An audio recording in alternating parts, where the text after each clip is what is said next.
When a powerless woman with no wolf claims an impossible pregnancy, the ruthless alpha must choose between pack law and a truth that could destroy them both. Will you stay until the final twist? Drop a like and tell us where you're watching from. The stone floor of the council chamber was cold enough to leach warmth through Elara's thin dress, but she barely felt it. Her knees ached where they pressed against the unforgiving granite, hands bound behind her back with rope that smelled of pine and cruelty. Around her, the semicircle of elders sat in high-backed chairs carved from ancient oak, their faces carved from something harder, judgment without mercy, disgust without question. Look at me when I'm speaking to you. Councilman Thorne's voice cracked like a whip. Elara lifted her chin, met his ice-chip eyes, and saw nothing there but the same contempt she'd lived with for 23 years. The same contempt that had followed her through every meal, every training session she was forbidden to join, every mate-bonding ceremony where she stood in the shadows because no wolf would ever choose someone like her. Someone broken. Someone wolfless. I asked you a question, girl. I heard you. Her voice came out steadier than she expected. Small victories. Thorne's lip curled. Then answer it. Who's the father? The great hall fell silent.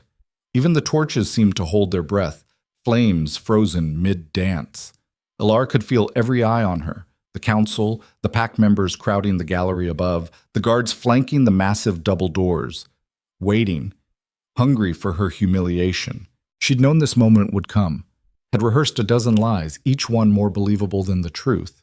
But looking at Thorne's face, at the twisted satisfaction there, she found she didn't have the energy for pretense. There is no father. The silence shattered. Lying whore? Impossible. She's mocking us. Silence. The word didn't shout. It didn't need to. Alpha Kale Draven's voice cut through the chaos like a blade through silk, and the hall went quiet so fast Elara heard the torch flames crackle. She hadn't looked at him yet. Couldn't. Kale Draven was a force of nature contained in human skin, 6'4" of controlled violence, with dark hair that fell past his collar and eyes the color of winter storms. Even the elders feared him. Especially the elders feared him. His footsteps echoed as he descended from his throne, each one a hammer blow against her racing heart. He moved like a predator, all coiled muscle and lethal grace. And when he stopped in front of her, Elara had to tilt her head back to meet his gaze. Say that again. His voice was quiet now, dangerous quiet. And look at me when you do. She met his eyes. That was her second mistake of the day. The first had been getting caught. There is no father, Alpha. Something flickered behind those storm-gray eyes. Not disbelief. Something else. Something that made her stomach twist with an emotion she couldn't name. Kyle's hand shot out, gripped her chin with fingers that were fever-warm. You're 2 months pregnant. The pack physician confirmed it. Are you telling me this is an immaculate conception? I'm telling you the truth. The truth. His thumb pressed against her jaw, forcing her to hold his gaze. The truth is you spread your legs for someone, got yourself knocked up, and now you're too ashamed to name him. That's the truth, isn't it? No. Then explain it to me. He leaned closer, his breath warm against her face. Explain how a wolfless girl with no mate, no prospects, and no value to this pack ends up pregnant with no father. I'm fascinated. The words should have hurt. They were designed to. But Elara had been gutted by sharper tongues than his, and she'd learned long ago that pain only mattered if you gave it permission. I can't explain it, she said. I don't remember. Kale's eyes narrowed. You don't remember. No, Alpha. You don't remember spreading your legs. Don't remember the face of whoever fucked you? That's your story? Kyle. The voice came from behind him, smooth as poisoned honey. Lysandra Draven emerged from the shadows near the throne, her silver hair pulled back in an elaborate braid, her black dress fitted to emphasize a figure that age had barely touched. The Alpha's mother.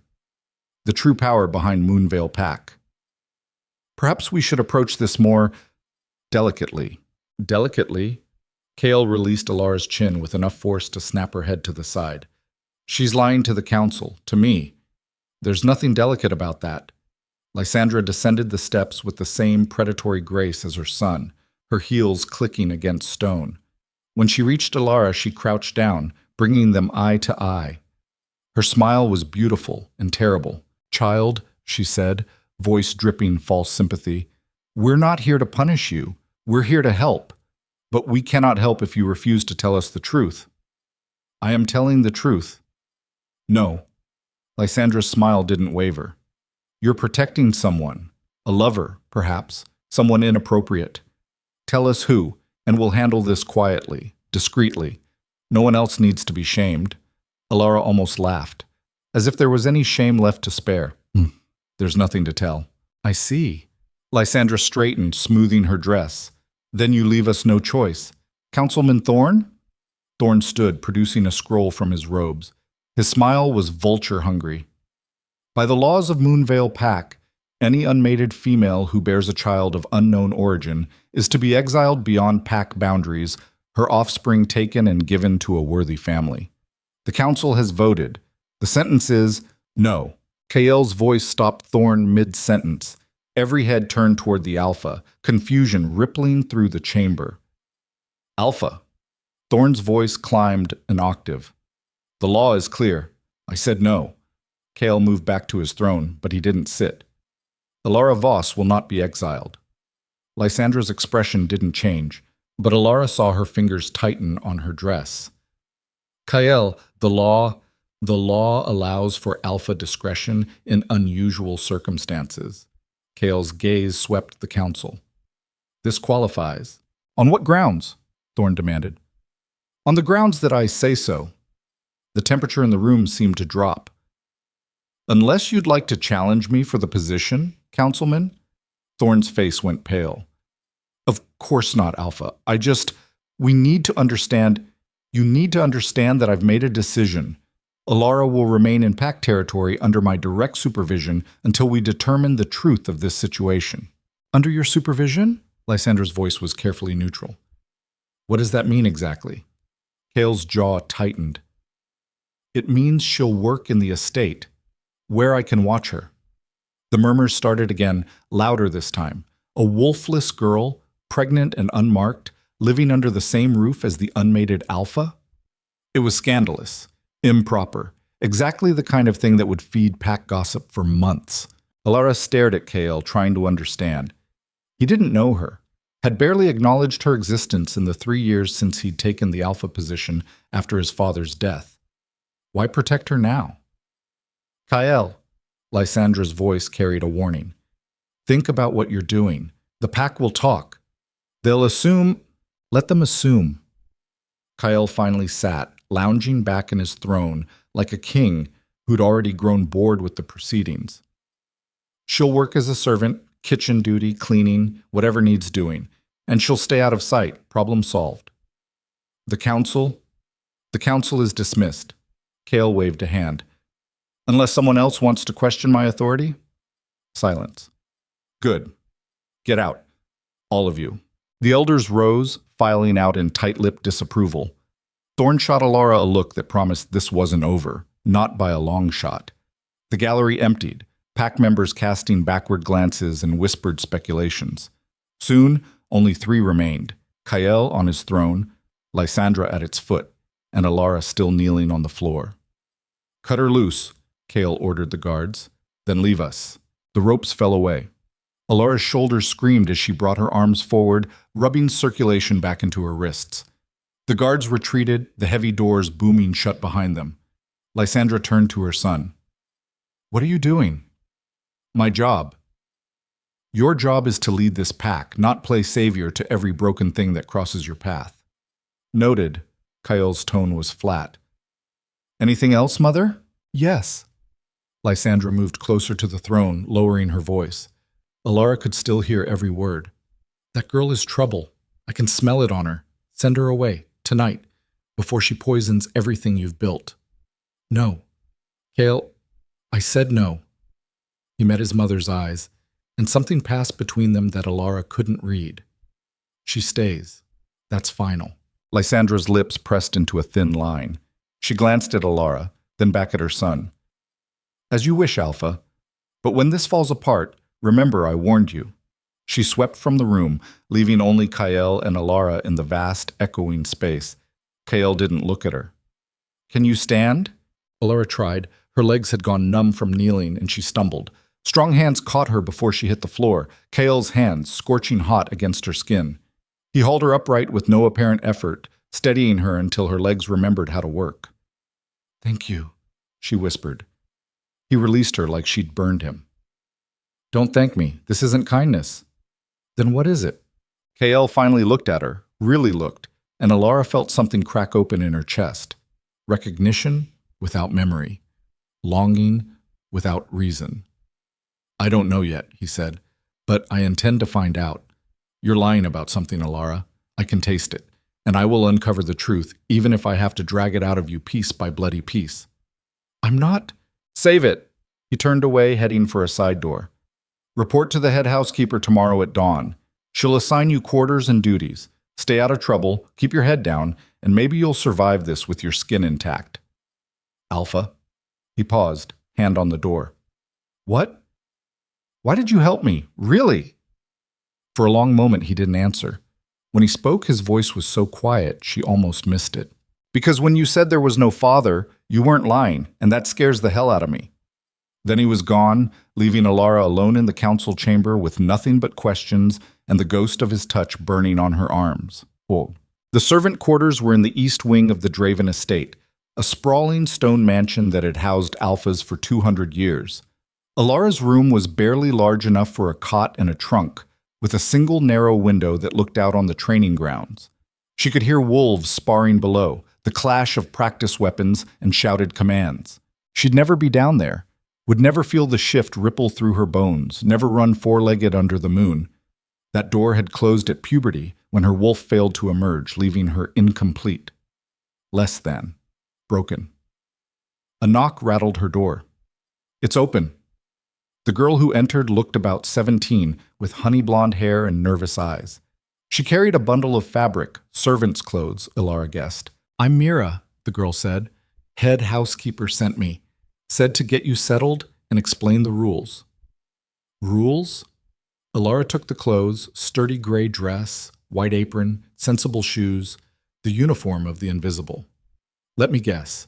Stay quiet, work hard, don't make trouble." "Pretty much." Mira perched on the edge of the cot. "Also, don't go in the Alpha's wing unless specifically summoned. Don't speak to him unless he speaks first. Don't eat in the main dining hall. Don't exist. Got it?" Mira bit her lip. It's not usually this bad.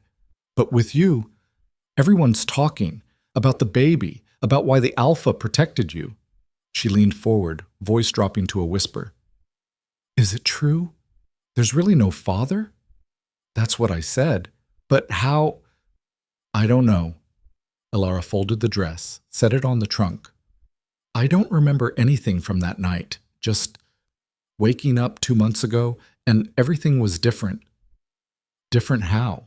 Elara touched her stomach, still flat beneath her dress. "This. And dreams. Fragments that don't make sense, a voice I can't place, hands that feel familiar but aren't. That's creepy as hell." "Yeah." Mira studied her. "You know what they're saying, right? That you seduced someone high-ranking and got caught, that you're protecting him because he promised you money or status or something." "I know." "Is it true?" "No." "Good." Mira smiled, sudden and genuine. "I didn't think so. You don't look like a seductress." "Gee, thanks. I mean it as a compliment. Seductresses are exhausting. All that hair-tossing and eyelash batting. You look—" Mira tilted her head. "Sad. Like you're carrying something heavy." Elara's throat tightened. "I should change. What time's dawn?" 5:30. Kitchen duty starts at 6. I'll wake you." "Thank you." Mira stood, headed for the door, then paused. "For what it's worth, I'm glad the Alpha kept you. Exile's brutal. Half the exiled don't survive the first winter." When she was gone, Elara stripped and changed into the servant's dress. It fit well enough. She stared at herself in the tiny mirror above the trunk, barely recognizing the woman who stared back. Pale skin, too thin from years of eating last and least. Dark hair that hung limp past her shoulders. Green eyes that had seen too much rejection to hold much hope. And inside her, impossible and undeniable, a life that shouldn't exist. She pressed both hands to her stomach, closed her eyes, and tried to remember. Tried to grasp those slippery fragments that haunted her sleep. Warmth, safety, a voice saying her name like a prayer. Elara. She opened her eyes. The room was empty. But for just a second, she could have sworn she smelled pine and leather and something wild, something that smelled like Kael. Dawn came too early and too cold. Elara jolted awake to Mira's knock, dressed in darkness, and followed the other servants down to the massive kitchen that fed the estate. Head housekeeper Margot was a boulder of a woman with iron-gray hair and eyes that missed nothing. "You're the wolfless one," she said by way of greeting. "Yes, ma'am." "Can you cook?" "Basic things." "Can you clean?" "Yes." "Can you keep your mouth shut and your legs closed?" Heat flooded Elara's cheeks. "Yes." Margot grunted. "We'll see. You're on scullery duty, dishes, pots, floors, anything that needs scrubbing. Work until the job's done, not until you're tired. Questions?" "No, ma'am." "Good. Get started." The next 6 hours were a blur of scalding water, lye soap, and cast iron pots that weighed more than Elara did. Her hands blistered, then bled, then went numb. Other servants passed through, some curious, some pitying, most carefully neutral. Nobody spoke to her unless necessary. She was scrubbing the 18th pot when she felt it, a prickle at the base of her skull, the sensation of being watched. Elara turned. Kael stood in the kitchen doorway, still dressed in training clothes, sweat darkening his shirt. His gaze locked on her hands, red and raw in the dishwater. "Out," he said to the room at large. The kitchen emptied like someone had pulled a fire alarm. In seconds, only Kael and Elara remained. He crossed to her, grabbed her wrist before she could pull away, and lifted her hand from the water. His expression didn't change, but his grip tightened fractionally. "You're bleeding." "It's fine." "It's not fine. Why didn't you tell Margot you needed gloves?" "I didn't think to ask." "You didn't—" He bit off whatever he'd been about to say, dragging in a breath. "Come with me." "I have work." "Now, Elara." He pulled her from the scullery, through the kitchen, down a hallway she'd never seen. His hand burned around her wrist, fever-hot and impossible to escape. Not that she tried particularly hard. They ended up in a small room lined with medical supplies, bandages, salves, instruments Elara didn't want to examine too closely. Kael released her, rummaged through a cabinet, and produced a clay pot that smelled of herbs. "Sit." Elara sat on the examination table. Kael moved between her knees, taking her hands in his. He worked in silence, dabbing salve on each blister, and cut with a gentleness that seemed at odds with everything she knew about him. "You should have told someone," he said finally. "I'm supposed to work, not complain. You're supposed to not destroy yourself on the first day." He wrapped her right hand in clean gauze, his fingers deft and sure. "What kind of alpha would I be if I let my people suffer needlessly?" "I'm not your people. I'm a servant." His hand stilled. "Your pack. That makes you my responsibility." "Is that why you saved me yesterday? Responsibility?" Kael didn't answer, finishing with her right hand and starting on her left. Elara watched him work, cataloging details she had no business noticing. The way his dark hair fell forward when he concentrated. The small scar above his left eyebrow. The tension in his jaw like he was grinding his teeth. "You're not what I expected," she said. "What did you expect?" "Someone crueler." His laugh was sharp and humorless. "Give it time. I'll disappoint you." "I don't think you will." Kael's hand stopped moving. He looked up, meeting her eyes, and Elara's breath caught. This close, she could see flecks of silver in the gray of his irises, could count his eyelashes, could feel the heat radiating off him like a furnace. "You don't know me," he said, voice rough. "No, but I feel like I should." "What does that mean?" Elara shook her head. "I don't know. It's like there's something just out of reach, a memory I can't quite grasp, and when I look at you, it gets stronger." Kael's expression shuddered. He released her hand, stepping back, putting distance between them. "You hit your head or something 2 months ago?" "I don't... Maybe?" I told you, I don't remember. Try. Elara closed her eyes, reaching for those fragments. I remember being somewhere dark, cold, and then warmth. Someone holding me. Someone saying, she frowned. I can't hear the words, just the feeling, like I was safe for the first time in my life. When she opened her eyes, Kyle looked like he'd been punched. Alpha? Don't. He turned away, bracing both hands on the counter. Don't call me that when we're alone. What should I call you? Nothing, just finish your shift, keep your head down, and stay away from me as much as possible. But you just... I made a mistake. He didn't turn around. Helping you was a mistake. Being in this room with you is a mistake. All of this is a goddamn mistake. The words stung more than they should have. Then why did you do it? Because I'm an idiot. Kale's shoulders rose and fell. Because when I look at you, I feel something I have no right to feel. Something that could destroy everything I've built if I'm not careful. Elara slid off the table, moved toward him before common sense could stop her. What do you feel? Nothing. Forget I said anything. Kyle, He spun, and suddenly he was right there, crowding into her space, backing her against the table. You want to know what I feel? I feel like I'm losing my mind. Like there's a piece of me missing and somehow you're the key to finding it. I look at you and my wolf goes crazy, howling for something it can't have, and I don't know why. His hands came up, framing her face, thumbs brushing her cheekbones. So yes, Elara, helping you was a mistake, because now I can't stop. Then his mouth was on hers, hot and demanding and desperately hungry. Elara gasped against him, her bandaged hands coming up to clutch his shirt, and the world narrowed to this, his lips, his hands, the wild thundering of her heart. Recognition slammed through her like lightning. I know this. I know him. Kyle jerked back, breathing hard, eyes wide with something between shock and horror. Fuck, I didn't... It's okay. It's not okay. He stumbled backward, putting the length of the room between them. That can never happen again. Do you understand? Never. But if anyone saw that, if anyone even suspected, they'd tear you apart, Elara. The pack would never accept an unmated alpha with a wolfless servant. It would be civil war. I don't care. Well, I do. The shout echoed off the walls.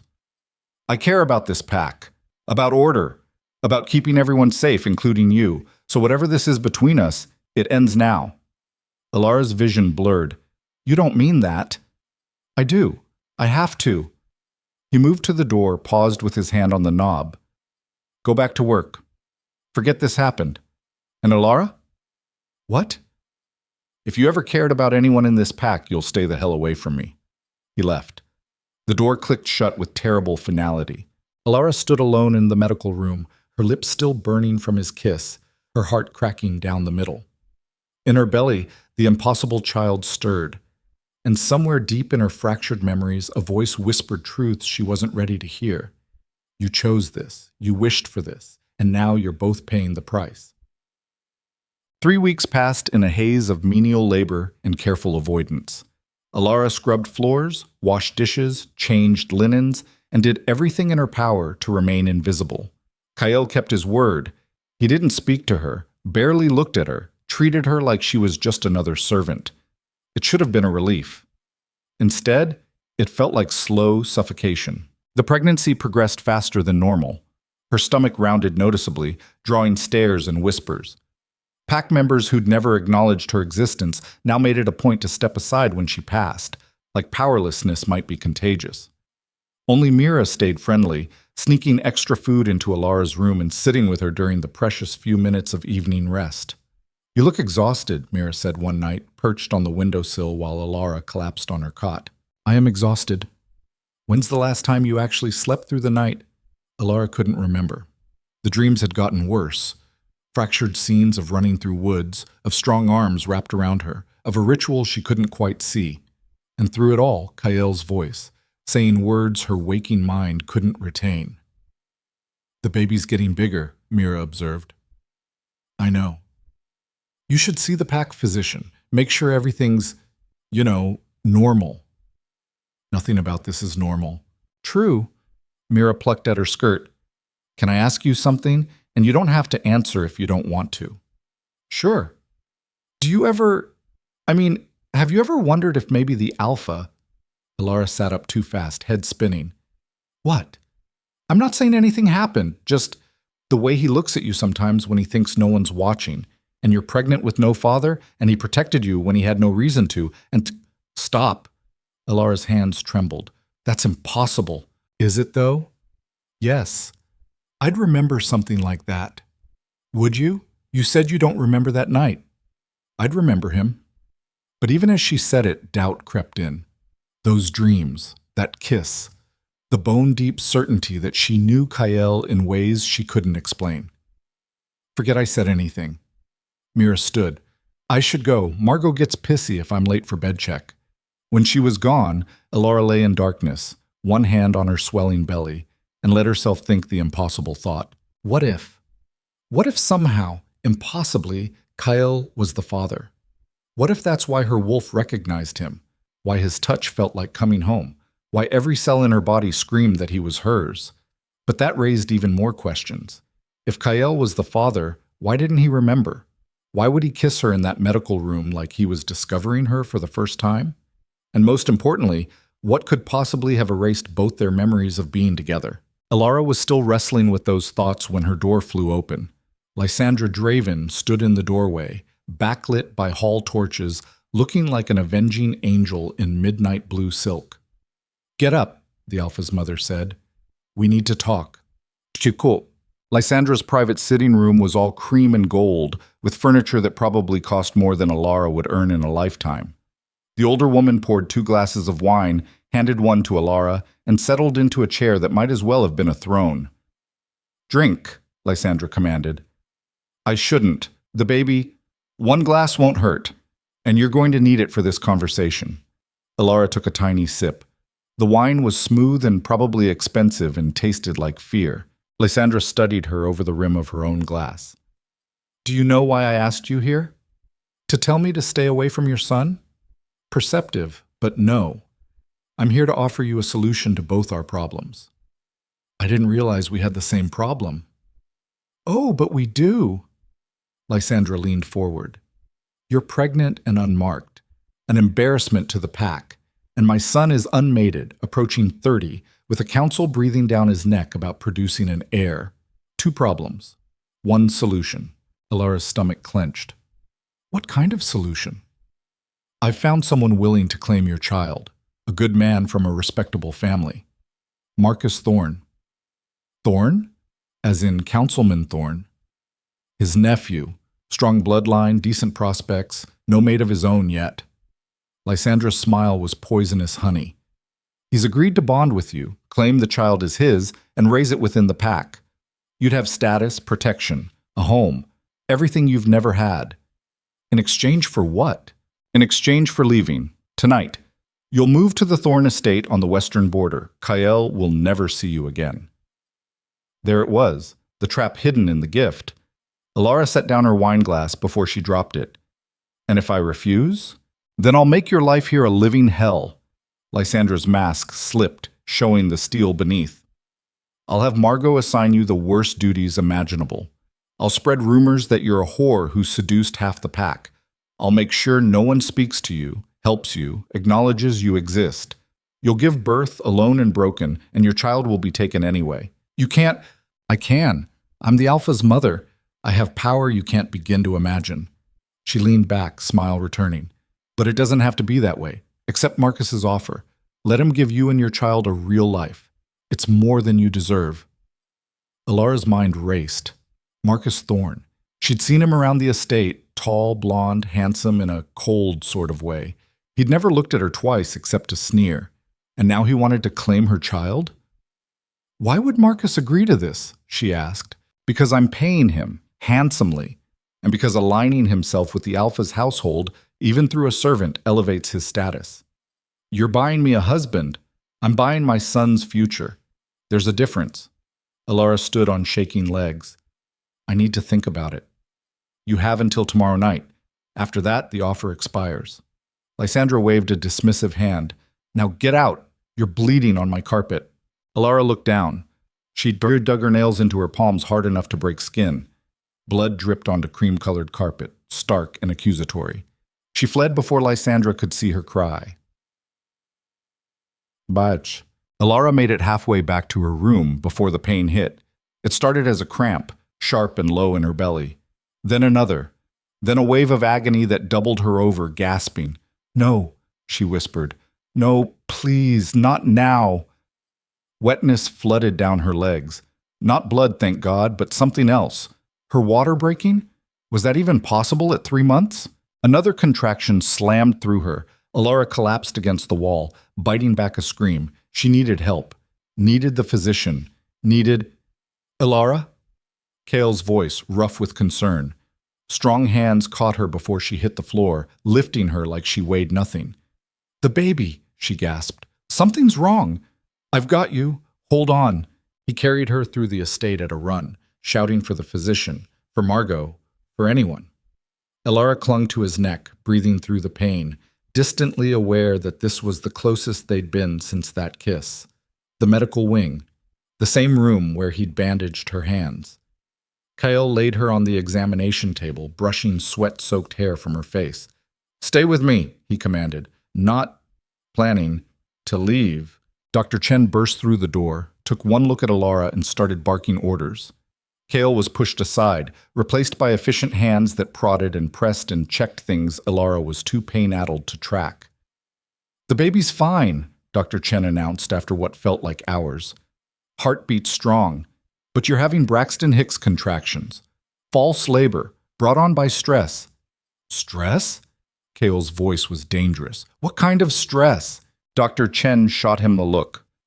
"The kind that comes from being a wolfless, pregnant servant living in a hostile pack environment. Alpha. Any other questions?" Kale's jaw worked. "Can you stop them?" "They'll pass on their own. She needs rest.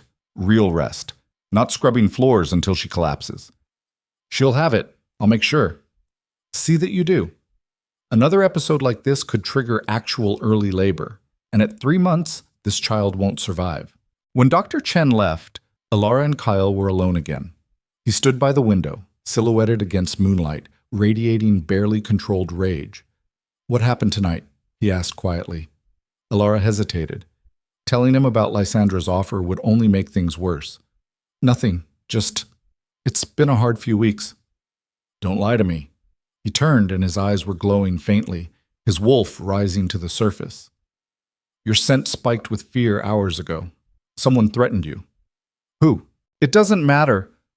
"It matters to me." He crossed to her in 3 strides, gripping the edge of the table on either side of her hips. "Tell me what happened, Elara. Now." The command in his voice triggered something deep and instinctive. Her wolf might be missing, but pack dynamics still worked. An alpha's direct order was almost impossible to resist. "Your mother," she whispered. "She offered me a way out. A mate, Marcus Thorne, in exchange for leaving the estate." Kale went very, very still.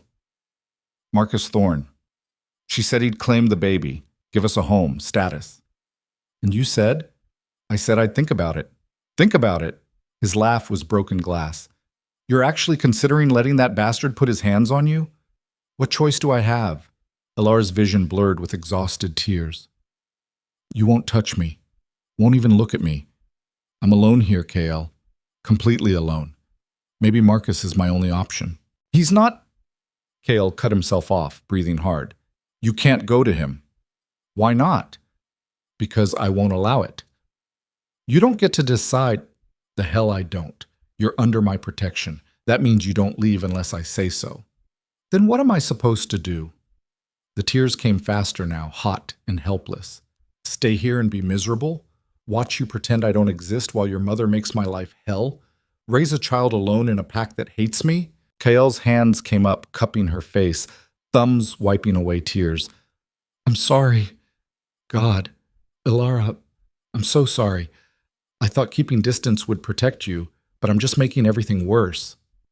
"Then stop. Stop pushing me away." "I can't." "Why not?" "Because you deserve better than me." The shout echoed.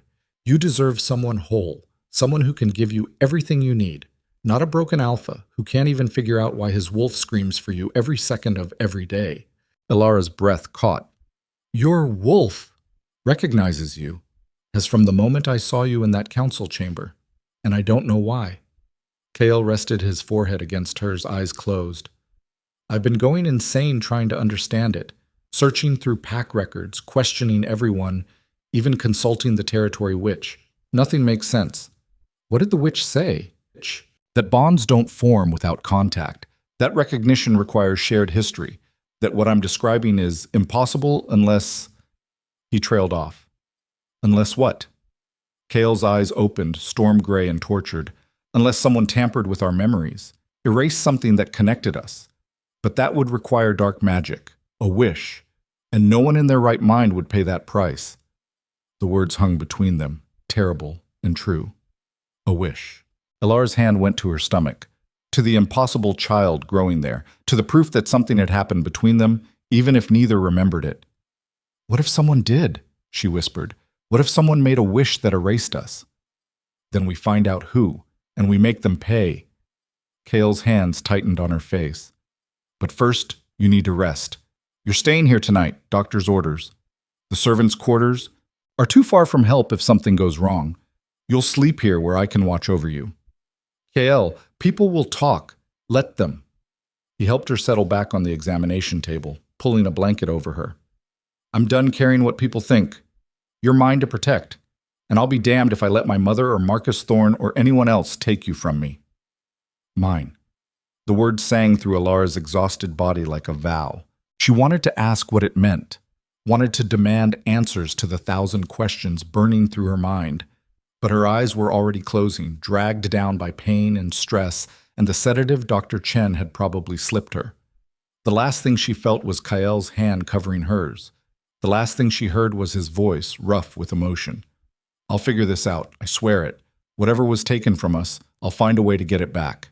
Then sleep claimed her, and she tumbled into dreams of running through moonlit woods with a wolf whose eyes were storm gray and whose howl sounded like her name. Elara woke to hushed voices arguing. Absolutely reckless, Kyle. She slept in your medical wing? In your territory? She was sick. I couldn't exactly dump her back in the servants' quarters. You could have called Margot. Let the female staff handle it. I handled it. She's fine now. Elara kept her eyes closed, listening. Sandra and Kael. Dawn light pressed against her eyelids. Fine. She's a walking scandal, Lysandra's voice climbed. Do you have any idea what the pack is saying? That you've taken a wolfless mistress, that the child is yours, that you've lost your mind over a servant. Maybe I have. Silence. Then Lysandra's voice, cold as winter. What did you just say? You heard me. Maybe I have lost my mind, because nothing about this situation makes sense. Nothing about how I feel when I look at her makes sense, and I'm tired of pretending otherwise. Kale, listen to yourself. You sound obsessed, irrational. This girl has done something to you, or something was done to both of us. Did you know that Dr. Chen found evidence of memory tampering when she examined Elara? Traces of compulsion magic in her blood work. That's impossible. Magic like that requires a wish. I know. Kael's voice was hard. Someone made a wish that affected both of us, erased something. And I want to know who. Even if that's true, dredging it up now will only cause more chaos. Let it go. Accept Marcus's offer on Elara's behalf and move on with your life. Not happening. Kael, I said no, Mother. Elara stays here, under my protection. And if you try to interfere again, I'll have you removed from the estate. The threat landed like a bomb. Lysandra's sharp intake of breath. You wouldn't dare. Try me. Footsteps. The door slamming, then quiet. Elara opened her eyes. Kael stood by the window, shoulders tense, staring out at the training grounds. You can stop pretending to sleep, he said without turning. How did you know? Your breathing changed. He glanced back, and something in his expression made her chest ache. How do you feel? Like I got hit by a truck, but better than last night. Good. Dr. Chen will check you again before you leave. Leave? Panic spiked. You said, relax. Leave this room, not the estate. Kale moved to the table where she lay, studying her with unnerving intensity. You heard what I told my mother? Most of it. Then you know I meant it. You're not going to Marcus Thorne.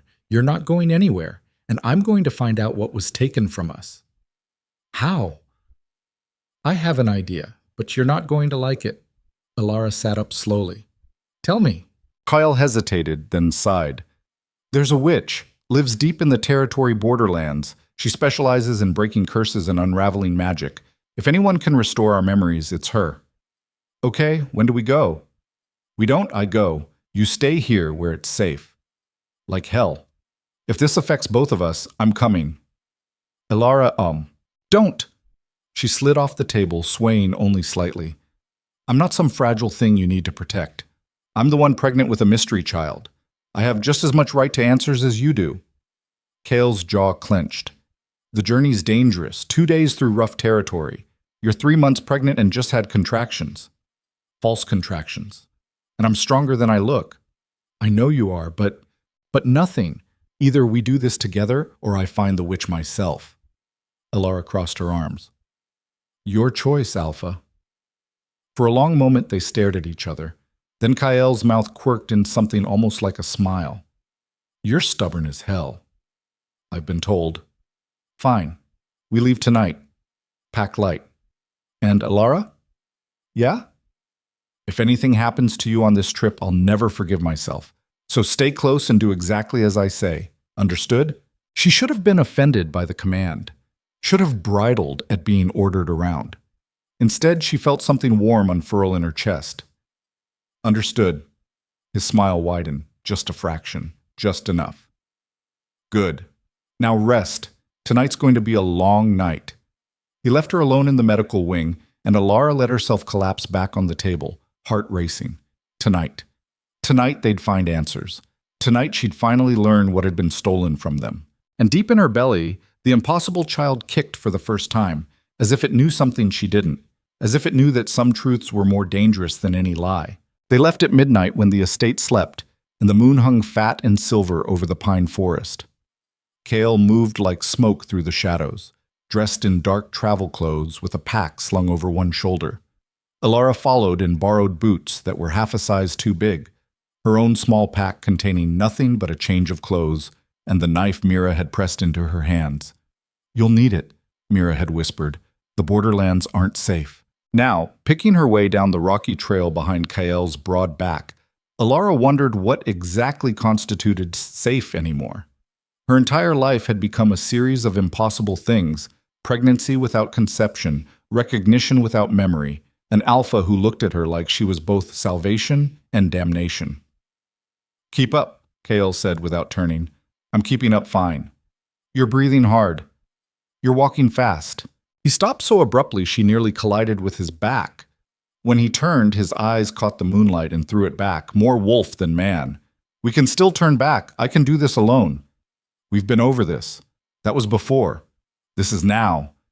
Last chance, Elara. She stepped around him, continued down the trail.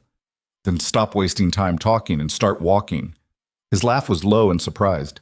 Stubborn. You mentioned that already. They walked in silence for another hour, the estate disappearing behind them, swallowed by dense forest. The temperature dropped. Elara's breath misted in the air, and she wished she'd thought to bring gloves. Her bandaged hands were still tender, the blisters not quite healed. Here, Kael appeared beside her, holding out a pair of leather gloves. Put these on. I'm fine. Your teeth are chattering. The gloves won't help with that. Elara. The warning in his voice was clear. Put them on, or I'm carrying you back to the estate. She snatched the gloves, pulled them on. They were too large, warm from his body heat, and smelled like pine. Happy? Thrilled. But his mouth twitched, almost a smile. They kept walking. The trail grew rougher, more vertical, winding through outcrops of granite and stands of ancient pine. Elara's legs burned, her lungs ached. But she didn't complain, didn't slow, driven by something deeper than pride. She needed answers, needed to understand why her body recognized this man when her mind didn't. needed to know what had been stolen from them. "Tell me about the witch," she said, more to distract herself from the climb than anything. "Her name's Moira. She's older than dirt and twice as mean." "Lovely. She lives alone. Doesn't trust pack politics. Won't help unless there's something in it for her." "What does she want?" Kael's shoulders tensed. "Depends on the magic. Breaking a memory curse is serious work. She'll want serious payment." "Like what?" "I don't know yet. We'll find out when we get there."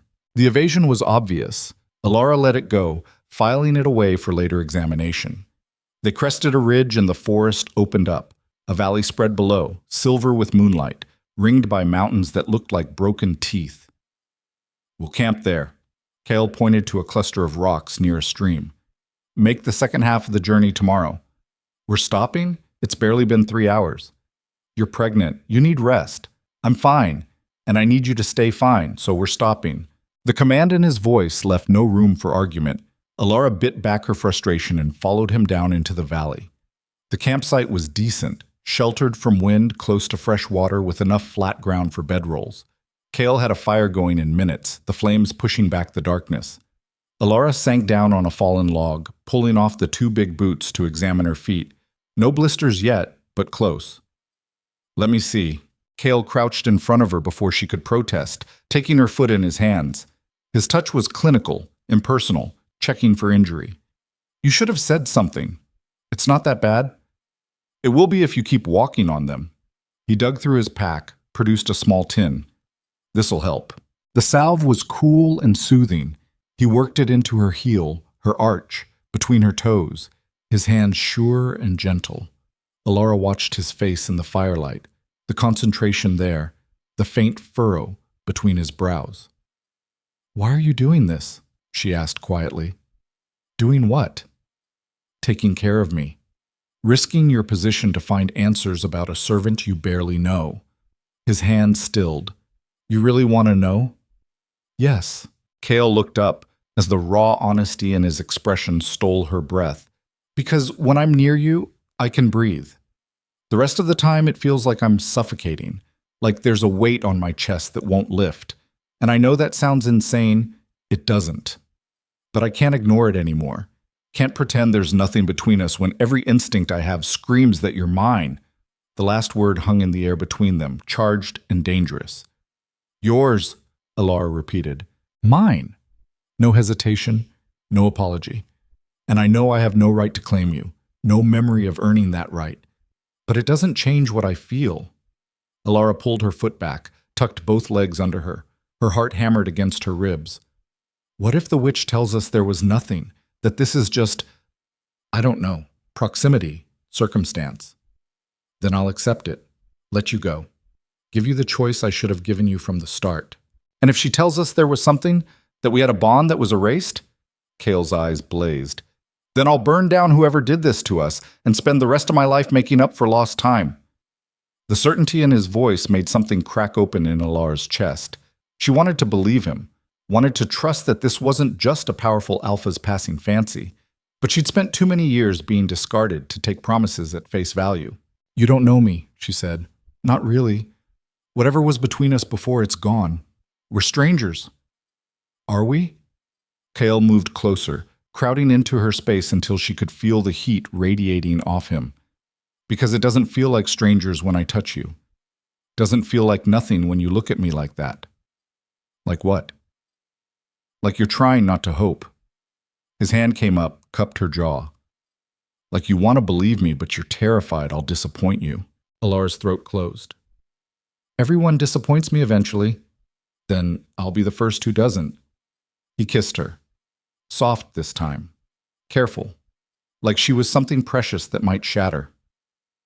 Elara's eyes fluttered closed, and she let herself sink into it, into the warmth and the promise, and the impossible rightness of his mouth on hers. When he pulled back, they were both breathing hard. "We should sleep," Kael said roughly. "Long day tomorrow." "Right, sleep." He moved away, putting distance between them, and started unrolling bedrolls. Elara tried to calm her racing heart, tried to remember all the reasons this was complicated and dangerous and probably a terrible idea, but when she finally lay down, wrapped in a blanket that smelled like him. All she could think about was the way he'd said mine. Like it was a fact, like it was inevitable. Like somewhere in the stolen past, she'd been his and he'd been hers, and nothing, not memory loss, not pack politics, not even magic, could erase that truth completely. She fell asleep with his name on her lips and woke to screaming. Bosalg. Elara jerked upright, heart slamming.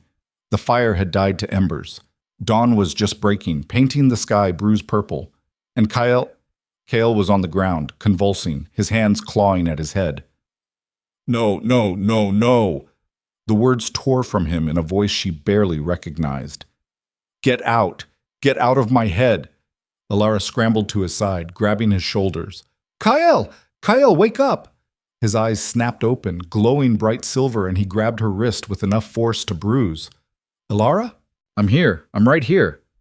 The glow faded. He sucked in air like a drowning man breaching the surface. Fuck! Fuck, I'm sorry. What happened? Migraine. They've been getting worse. He sat up slowly, still gripping her wrist like an anchor. Started about 3 months ago. 3 months, when the memories were erased. Is it always this bad? Worse sometimes, like something's trying to claw its way out of my skull. Elara pressed her free hand to his forehead, fever hot. You're burning up. I'll be fine, just need a minute. You need a healer. After we see Moira. His grip tightened. This is connected, Elara, I know it is. Whatever was done to us, it's killing me piece by piece. Terror flooded her. What do you mean killing you? The bond, or the broken bond. Dr. Chen thinks... He dragged in another breath. She thinks I'm dying from a severed mate connection, that my wolf is trying to reach something that's not there anymore and it's tearing me apart. The words landed like physical blows. Elara stared at him, at the pain etched in every line of his face, at the tremor in his hands. How long? She whispered. She doesn't know. Could be months. Could be weeks. And you didn't think to mention this before we left? Would it have changed anything? Would you have stayed behind? No, she wouldn't have, and he knew it. We need to move, Kael said, pushing to his feet. The faster we get to Moira, the faster we get answers. You can barely stand. I can stand fine. Let's go. He was lying. She could see it in the careful way he moved, the way he braced himself against a tree when he thought she wasn't looking. But arguing would waste time they didn't have. So she packed up camp in silence, hyper-aware of every labored breath he took, every moment he paused to press fingers to his temple. The witch had better have answers. Because Elara was starting to realize that if Kael died, something vital in her would die too. Something she couldn't name but felt with terrible certainty. They started walking as the sun broke over the mountains, painting the world gold and red. Beautiful, indifferent. And in the valley below, something moved through the trees. Watching. Waiting. Ike. They reached Moira's cabin 3 hours later, both exhausted and Kael visibly deteriorating. The structure was ancient, weathered wood held together by moss and stubbornness, tucked against a cliff face. Smoke curled from a stone chimney. Wind chimes made of bone clattered in the breeze. Charming, Elara muttered. Stay behind me. Let me do the talking. Kael, please. The word cost him. She's unpredictable, dangerous. I need to know you're safe. Elara wanted to argue, wanted to insist she could handle herself, but Kael looked like he might collapse any second, and antagonizing a witch seemed stupid even by her standards. Fine, but if she tries anything, she won't, probably. Very reassuring. They approached the door. Before Kael could knock, it swung open.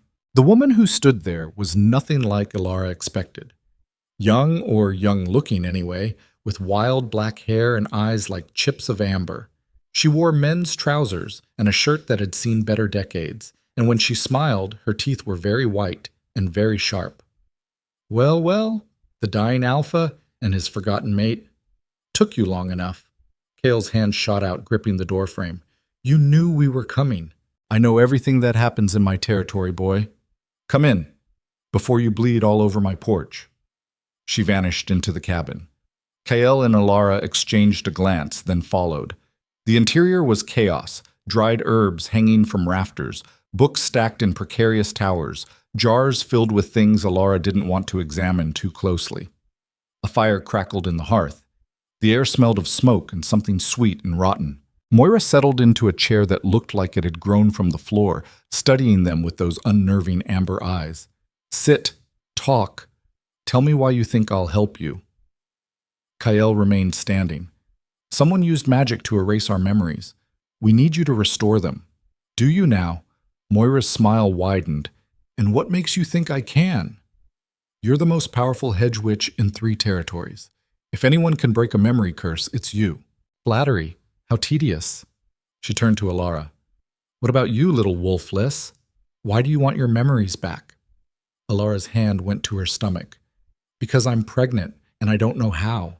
Because this man claims I'm his mate, and I can't remember. Because I'm tired of feeling like half a person.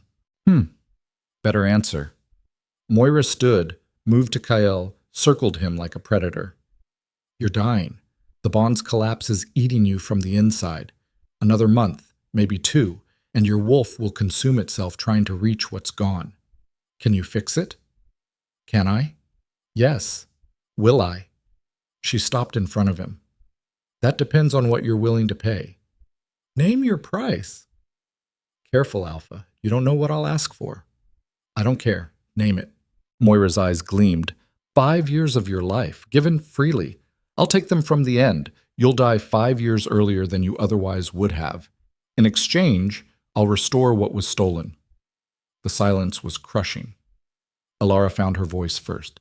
No, absolutely not. It's his choice, Moira said, not yours. Kael didn't hesitate. Done. Kael, no, I said done. He grabbed Elara's shoulders, forcing her to meet his eyes. 5 years or 5 months, Elara. That's the choice. I'm dying anyway. At least this way, I get answers first. You don't know that. I do. Dr. Chen told me. Weeks, not months. So, yes, I'll pay the price. Tears blurred her vision. You stupid, stubborn... Takes one to know one. His smile was crooked, heartbreaking. Let her do the magic, Elara. Let me give us both a chance. Moira clapped her hands together. Wonderful. I do love a willing sacrifice. Now this won't be pleasant.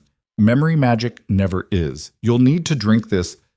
She produced a vial filled with something dark and viscous, and then lie very still while I work. The memories will return in fragments. Might take hours. Might take days. But they will return. Kael took the vial. Both of us? Just you. She doesn't need the magic. Her memories aren't locked. They're gone. Erased completely. But once yours return, the bond will too, and bonds have a funny way of forcing truth to the surface. Wait, Elara's mind raced. If my memories are gone, how will I ever remember? Moira's smile was cruel. You won't. Not directly, but you'll feel it. The bond reforming, and feeling is often more honest than remembering, little wolfless. It wasn't fair. Kael would know everything, and she'd be left with nothing but secondhand knowledge and a connection she couldn't verify. But fair had stopped mattering somewhere around the moment she'd woken up pregnant. Do it, Elara said. Kael drank the potion in one swallow, grimacing. Tastes like rotted meat. It's mostly blood. Lie down. He stretched out on the floor. Moira knelt beside him, pulling strange implements from her pockets. A knife, a bowl, bundles of dried something that smoked when she lit it. This will hurt, she said conversationally. Try not to scream. It disturbs my concentration. Then she started chanting in a language Elara didn't recognize, and Kael's back arched off the floor. The screaming lasted 3 hours. Elara sat in the corner, hands pressed over her ears, tears streaming down her face as Kael convulsed and thrashed and made sounds no human throat should produce. Moira worked with clinical precision, unbothered by the suffering she caused, hands glowing with sickly green light as she pulled at invisible threads. Almost there, the witch murmured. Just a bit more. Kael's eyes snapped open, glowing pure silver. He sucked in air and roared, Elara! Then he went limp. Elara scrambled to his side, pressing shaking fingers to his neck. Pulse. Faint, but there. Is he... He'll live. The memories are returning. He just needs time to process them. Moira stood, wiping blood from her hands. You should prepare yourself, girl. What he remembers might not be what you want to hear. What does that mean? It means the past is rarely as simple as we'd like, and wishes always have consequences. She moved to the door, opened it. You can stay until he wakes. After that, you leave. I've held up my end. The rest is between you and fate. But out of questions, out of patience, out. The door slammed with supernatural force, leaving Elara alone with Kael's unconscious form. She pulled his head into her lap, smoothing sweaty hair back from his forehead. His face was peaceful now, almost serene. Whatever demons had been tearing him apart from the inside were quiet. Come back to me, she whispered. Please, I need you to come back. In her belly, the baby kicked, strong, insistent, and somewhere in the cabin's shadows, something laughed. Gitik. Kael woke at sunset, his eyes clear and focused and filled with such anguish that Elara's heart cracked. I remember, he said hoarsely. God, Elara, I remember everything. She helped him sit up, keeping one hand on his shoulder. Tell me. It was 3 months ago, the full moon. We met at the territorial boundary. You were running from hunters who'd caught you outside Packlands. I saved you, brought you back. And we... He closed his eyes. We bonded that night. Complete bond. Mate bond. You were mine, and I was yours. And it was perfect. Elara's world tilted. We were mated? Our mated. Were. Fuck, I don't know the tense anymore. He grabbed her hand, pressed it to his chest. We spent 3 days together. 3 perfect days where I fell so completely in love with you that I couldn't imagine my life without you. Then what happened? My mother found out. Lysandra. She was furious, said the pack would never accept a wolfless Luna, that it would destroy everything I'd built. We fought, screamed at each other, and you... His voice broke. You heard everything, every terrible thing she said about you being unworthy, being a burden, being a mistake. No, she could feel where this was going. What did I do? Kael's eyes met hers, devastated. You made a wish. Went to the old wishing well on the eastern border, the one everyone says is cursed, and you wished that I would forget you, wished that the bond would break, wished that you could disappear and I could be happy without you. The words hit like hammer blows. I wished us away, yes? But wishes are tricky. They take more than you offer. The well erased our memories, broke the bond, but it left the pregnancy, left you in pack territory, and it's been killing me ever since because my wolf knows something's missing even if my mind doesn't. Elara couldn't breathe, couldn't think. I did this. I destroyed us. You were trying to protect me. I had no right. She lurched to her feet, pacing. No right to make that choice for both of us, to decide that you'd be better off without me. Elara, and now you're dying. You're dying because of a choice I made, because I wasn't strong enough to fight for us. Stop. Kael stood, caught her shoulders. You were trying to give me the future you thought I deserved. A future without scandal, without weakness. That's not a crime. It might as well be. Look what it cost us. Then let's pay the price and move forward. His hands tightened. The bond's still there, Elara. Broken and bleeding, but there. I can feel it trying to reconnect. Can feel you in ways I shouldn't be able to. We can fix this. We can rebuild. How? I still don't remember. Can't feel what you feel. You'll have all these memories and I'll have nothing. We won't be equal. I don't care about equal. I care about you, about us, about the child we made together. The child. God. Their child. Elara's hands went to her stomach. You're the father. I'm the father. And you want... what? To claim me? To parade a wolfless mate in front of the pack that will tear us both apart? I want to fight. For you. For our family. For the future we should have had. He pulled her closer. But only if you want it too. If you want to walk away, I'll let you go. I'll give Marcus enough money to keep you comfortable. Make sure you and the baby are safe. But Elara, his voice dropped, rough with emotion. Please don't walk away. Please, give us a chance. The room spun. Everything spun. Elara looked at this man who claimed to love her, who'd paid 5 years of his life to remember her, who was offering her a future that terrified and tempted in equal measure. She should say no, should protect them both from the inevitable destruction, I don't know if I can love you the way you love me, she whispered. I don't have the memories to anchor it, don't have the history. Then we'll make new history, new memories. I'll spend every day earning your trust until you believe what I already know, that we belong together. The pack will destroy us. Then we'll destroy them first. Your mother can choke on her objections. You're mine, Elara, my mate, my Luna, the mother of my child. And I'll rip apart anyone who tries to take you from me again. The possessive snarl in his voice should have frightened her. Instead, it lit something warm and fierce in her chest. Okay, she breathed. Kale went still. Okay? Okay. We'll try. We'll fight. He kissed her, hard and claiming and desperate. Elara melted into him, her hands fisting in his shirt as 3 months of longing crashed over her like a wave. When they broke apart, both breathing hard, Kyle rested his forehead against hers. I love you, he said. I need you to know that, even if you can't say it back yet. I love you more than air. Elara's eyes burned. I want to remember loving you. Maybe if we rebuild the bond, we will.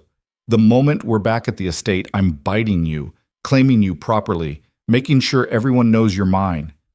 That won't stop your mother. Then we'll deal with her together. He pulled back, eyes blazing. But first we need to get home, before she causes more damage. What do you mean? I mean that Lysandra orchestrated all of this, found out about our bond and pushed you toward that well. She probably hoped you'd wish yourself into exile. But when you only wished away the memories, she pivoted. Started setting up Marcus as your mate, trying to remove you permanently. Fury ignited in Elara's gut. She manipulated me. She manipulated both of us, and she's going to pay for it. Kale grabbed his pack. Come on, we're leaving, now. Shouldn't we wait until morning? No, every minute we waste is a minute she's scheming. We move now. They left the cabin without saying goodbye to Moira, who was probably watching from the windows with those terrible amber eyes. The journey back was faster, fueled by rage and purpose. By the time they crested the ridge overlooking the estate, dawn was breaking. And even from a distance, Elara could see something was wrong. Too many people in the courtyard, too much activity. Kale's hand found hers, squeezed once. Whatever this is, we face it together. Together, she agreed. They descended toward the estate, toward answers, toward the confrontation that had been building since the moment Elara woke up pregnant and alone, toward whatever consequences her wish had wrought. The gates opened, the crowd parted, and Lysandra stood at the center of it all, smiling a smile that promised blood. Welcome home, my son, she called. I'm so glad you made it back in time. We're having a celebration. Marcus and his bride-to-be wanted you here for the announcement. Kael's grip on Elara's hand turned crushing. What did you do? What you should have done weeks ago. I found someone willing to claim that bastard in her belly and give her the life she deserves. The ceremony's tonight. You can even walk her down the aisle if you'd like. Elara's vision tunneled. No, I didn't agree. Your agreement isn't required, child. Marcus has claimed rights to both you and your offspring. It's all very legal, very binding. By sunset, you'll be his. Like hell. Kael released Elara, stepped forward. She's already claimed, by me. The courtyard erupted, gasps, shouts. Lysandra's smile never wavered. Really, Kael? You'd claim a wolfless servant as your mate? Condemn the pack to ridicule? Destroy everything your father built? My father built a pack on strength, not snobbery. And Elara is stronger than anyone here gives her credit for. Strength? Lysandra laughed. She's weak, broken. She doesn't even have a wolf. She has me. That's all the strength she needs. The crowd shifted. Some looked shocked, some disgusted. A few, very few, looked thoughtful. And then Marcus stepped forward, tall, blonde, smiling like he'd already won. Alpha, he said smoothly. With all due respect, the contracts are signed. Elara is mine by pack law. You can't simply claim her because you've developed feelings. The hell I can't. She's my mate, carrying my child. That supersedes any contract you signed. Prove it. Prove she's your mate and I'll walk away. Kale's jaw clenched. The problem was obvious. The broken bond wouldn't register to anyone else. Wouldn't show the markers a completed mate bond would, unless they completed it. Right here. Right now. In front of everyone. Kale's eyes met Elara's. The question there was clear. Do you trust me? Elara thought about 3 stolen days she couldn't remember. About a child that shouldn't exist. About a man who'd paid 5 years of his life for the truth. About the way her heart kicked every time he looked at her. She stepped forward, tilted her head, baring her throat in the ancient gesture of submission. Claim me, she said loud enough for everyone to hear. Finish what we started 3 months ago. Kale's eyes flared silver. He moved like lightning, one hand fisting in her hair, tilting her head further. His mouth descended to the junction of her neck and shoulder. This will hurt, he murmured against her skin. I don't care. Do it. His teeth sank in. Pain exploded through Elara's body, white hot and all-consuming, but beneath the pain, something else. Something vast and ancient and utterly right. A connection snapping into place like a key in a lock. The bond. She could feel it, feel him. Feel 3 months of longing and love and desperate hope flooding through her like a dam had broken. And with it came memories. Not her own. His. Bleeding through the connection. The 3 days they'd spent together. Every kiss. Every touch. Every whispered promise. She remembered through him. Remembered loving him. Remembered being loved. When Kyle released her throat, blood on his lips, Elara was crying. I remember, she gasped. Oh God, I remember. He caught her as her legs gave out, holding her against his chest. I've got you. I've got you, love. Around them, the courtyard had gone silent, because everyone could feel it now, the mate bond blazing between them like a living thing, undeniable, unbreakable. Marcus's face had gone pale. That's impossible. The contracts are void. Kyle's voice cut like a blade. She's mine. The child is mine. And if you ever come near either of them again, I'll rip your throat out. Kyle! Lysandra's voice cracked like a whip. This is insanity. You can't expect the pack to...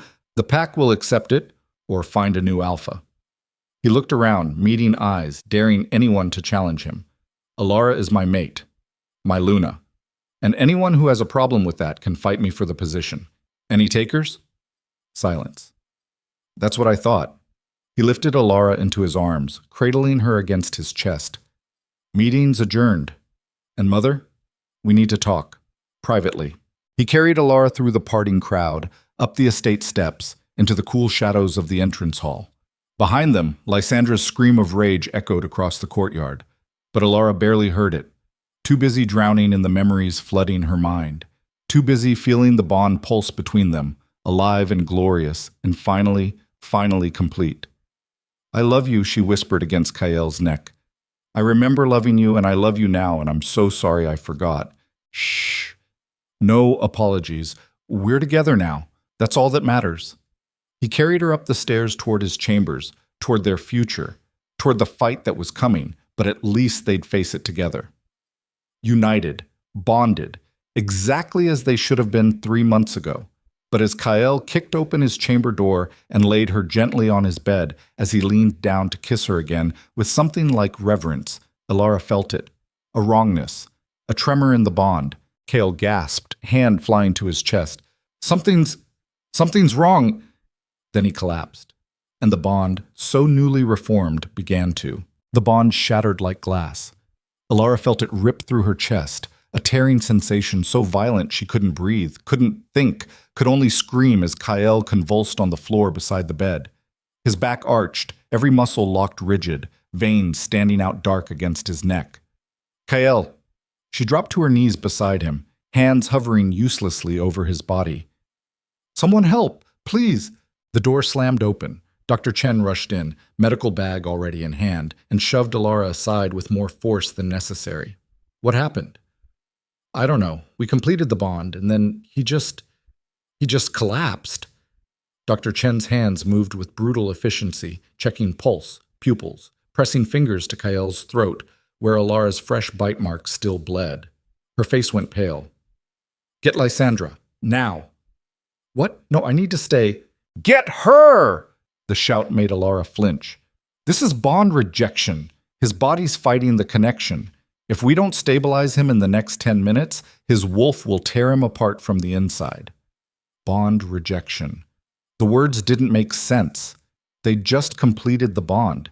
She'd felt it snap into place, felt the memories flood through, felt everything click together like it was always meant to be. How could his body reject what his soul had chosen? Elara ran. Down the hallway, down the stairs, her boots slipping on polished marble. She nearly collided with Lysandra in the main corridor, the older woman's face composed in false concern. "Elara, dear, what's—" "Kael. He's dying. Dr. Chen says it's bond rejection and she needs you." "Bond rejection?" Lysandra's eyes widened. "But you just completed the claiming. That's impossible unless—" She trailed off, something dark flickering across her expression. "Unless the bond was never meant to be completed in the first place." "What does that mean?" "It means, child, that perhaps your wish did more damage than either of you realized." Lysandra swept past her toward the stairs. "Come, quickly." They burst into Kael's chambers together. Dr. Chen had stripped his shirt off, revealing skin mottled with black veins spreading from his heart like poison. "He's septic," Dr. Chen said without looking up. "The bond's turning toxic. Lysandra, I need you to sever it. Clean cut. It's the only way to save him." "No." Elara's voice came out strangled. "You can't. We just got it back. And it's killing him." Dr. Chen's hand shook as she prepared a syringe. "Look at him, Elara. Really look. This isn't a normal bond. Something's fundamentally wrong with it." Elara looked. Kael's skin had gone gray, his breathing shallow and ragged. The black veins were spreading, creeping toward his throat, his face. And through the bond, the dying, poison bond, she could feel his agony, his wolf clawing at the connection like it was a cage. "I don't understand," she whispered. "Why would his body reject me?" "Because the bond was broken unnaturally." Moira's voice came from the doorway, the witch leaning against the frame like she'd been expected. "When you made that wish, you didn't just erase memories. You severed a living connection, and severed bonds don't heal clean. They fester. You said you could fix it. You said—" "I said I could restore his memories. I never promised the bond would survive reformation." Moira's amber eyes glittered. "Some things, once broken, can't be made whole again. You should have left it buried." Lysandra moved to Kael's side, placed both hands on his chest. "I can sever it. End the pain. Let him heal without the connection poisoning him." "And what happens to Elara?" Dr. Chen demanded. "She'll survive. The bond's one-sided right now, his body accepting, hers not fully integrated. Cutting it will hurt her, but it won't kill her." "But it'll kill what's between us." Elara's hands fisted at her sides. "It'll erase everything we just got back." "Better that than losing him entirely." Lysandra's voice was almost gentle. "Almost." "Sometimes love means letting go, child. Surely you understand that. You wished him away once to protect him. Do it again." The room spun. Everyone was staring at her. Dr. Chen with clinical assessment, Moira with dark amusement, Lysandra with something that might have been pity if it wasn't laced with triumph, and Kael. God, Kael, dying because she'd been stupid enough to think they could reclaim what she'd destroyed. "Do it," Elara heard herself say. "Sever the bond." "Elara, no!" Dr. Chen grabbed her arm. "You don't have to risk it." "Yes, I do. I won't watch him die because of me. Not again." She pulled free, moved to Kael's side, pressed a kiss to his fevered forehead. "I'm sorry. I'm so sorry. I love you and I'm sorry." Lysandra's hands began to glow, and then Kael's eyes snapped open, blazing pure silver, and he grabbed his mother's wrist with crushing force. "Don't! You! Dare!" His voice was barely human, more growl than speech. Lysandra tried to pull away, but his grip was iron. "Kael, you're delirious. The bond is killing you." "The bond is fine." He sat up slowly, every movement controlled violence. "What's killing me is the poison someone slipped into my drink before we left for Moira's cabin. Isn't that right, Mother?" The temperature in the room plummeted. Lysandra's face went carefully blank. I don't know what you're talking about. Wolfsbane, mixed with silver dust. Just enough to destabilize a newly formed bond. Just enough to make it look like rejection instead of sabotage. Kael released her wrists, pushed to his feet. He swayed, but stayed upright, fury holding him together where strength failed. You poisoned me. Your own son. To get rid of her. That's absurd. Is it? He rounded on Dr. Chen. Test my blood. Now. You'll find traces. Dr. Chen hesitated, then moved to her medical bag. The silence while she worked was suffocating. Elara couldn't look away from Lysandra, from the mask slowly cracking to reveal something cold and calculating beneath. Positive for wolfsbanes, Dr. Chen said quietly, and silver, administered within the last 12 hours. No, the word burst from Elara. No, that's not possible. Kael's mother wouldn't, she couldn't, couldn't? Kael laughed, sharp and broken. You really don't know her, do you? She spent 30 years manipulating this pack. Did you think she'd stop at poison? Lysandra's expression shifted. The concern melted away, replaced by cool disdain. Fine. Yes. I gave you a mild dose of wolfsbane before you left. I knew you'd try to complete the bond with that girl, and I couldn't allow it. You poisoned your son. I protected my legacy. Lysandra's voice rose, all pretense gone. Do you have any idea what you've done, Kael? Claiming a wolfless mate? The other packs will laugh at us. Our alliances will crumble. Everything your father built will turn to ash because you can't keep your wolf in check. My father would have accepted her. Your father would have been horrified. Lysandra moved closer, eyes blazing.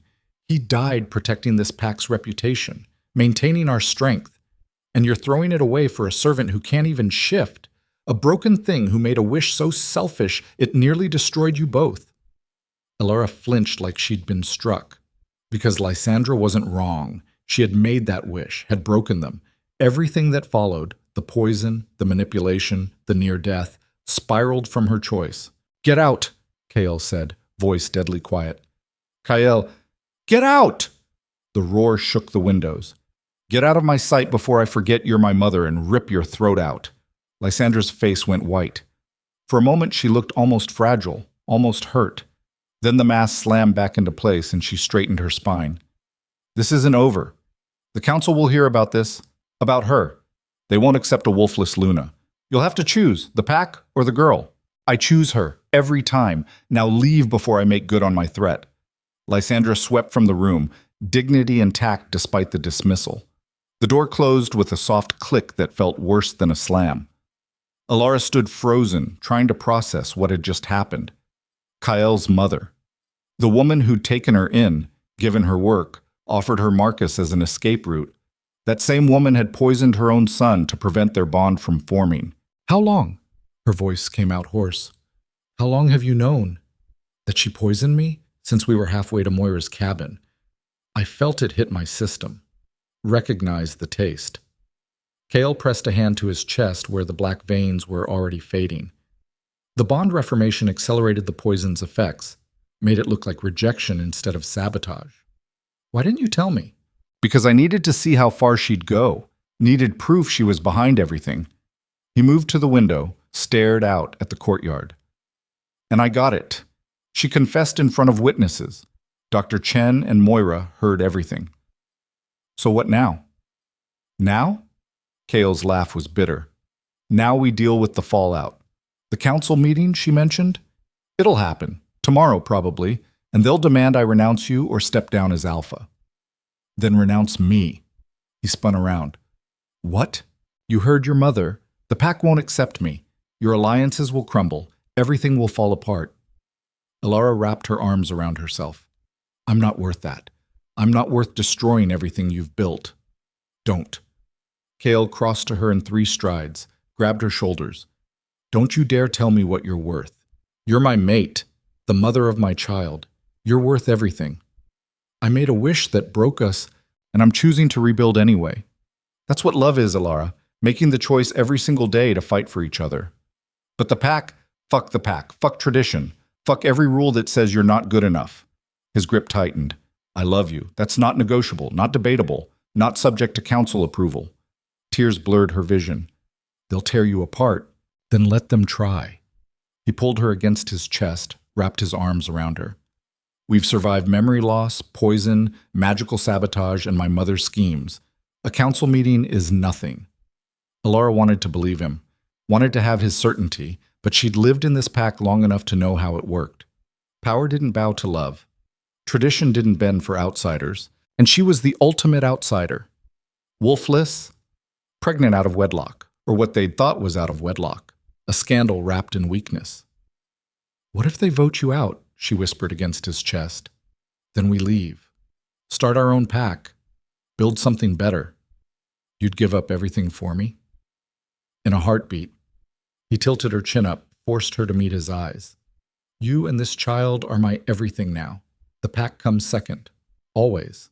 The declaration should have felt reassuring. Instead, it terrified her. Because she knew what happened to alphas who put mates before pack.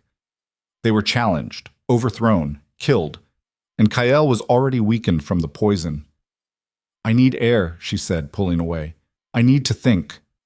Elara, please, just give me an hour. I need to process this. She could see the hurt flash across his face, but he nodded. 1 hour, then we talk, really talk. No more running. No more running, she agreed, even though it felt like a lie. She left him standing in his chambers and fled through the estate like demons were chasing her. Maybe they were. The demon of doubt, of guilt, of knowing she'd set this entire nightmare in motion with one selfish wish. She ended up in the gardens, hidden behind a wall of rose bushes, and finally let herself cry. Great, racking sobs that shook her whole body. For Kyle, poisoned by his own mother. For the bond, tainted before it could fully form.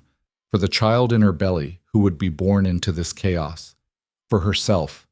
For being too weak to fix any of it. Crying won't help. Elara jerked upright.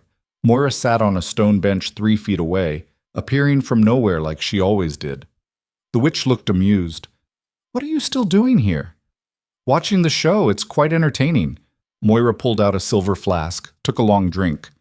Though I must say, you're handling this better than most would. I've seen women shatter over less. I'm not shattered. No, you're stubborn. I like that. The witch offered her the flask. Drink? I'm pregnant.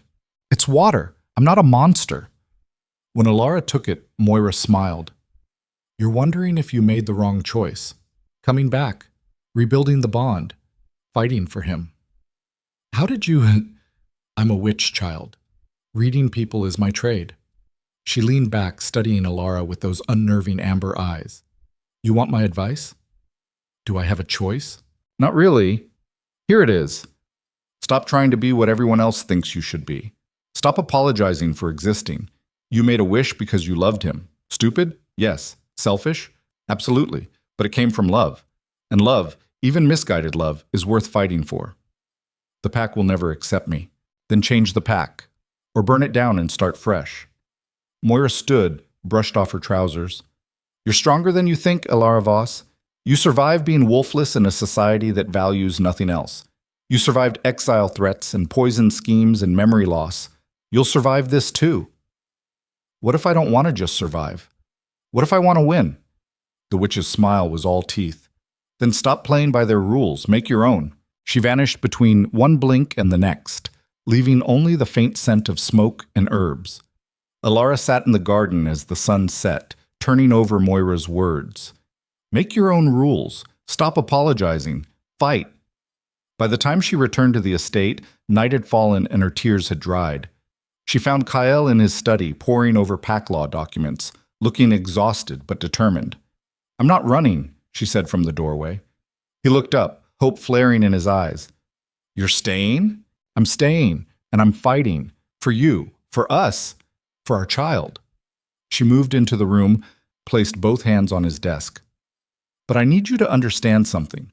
I'm not going to be a quiet, obedient Luna who smiles and nods while your pack tears me apart.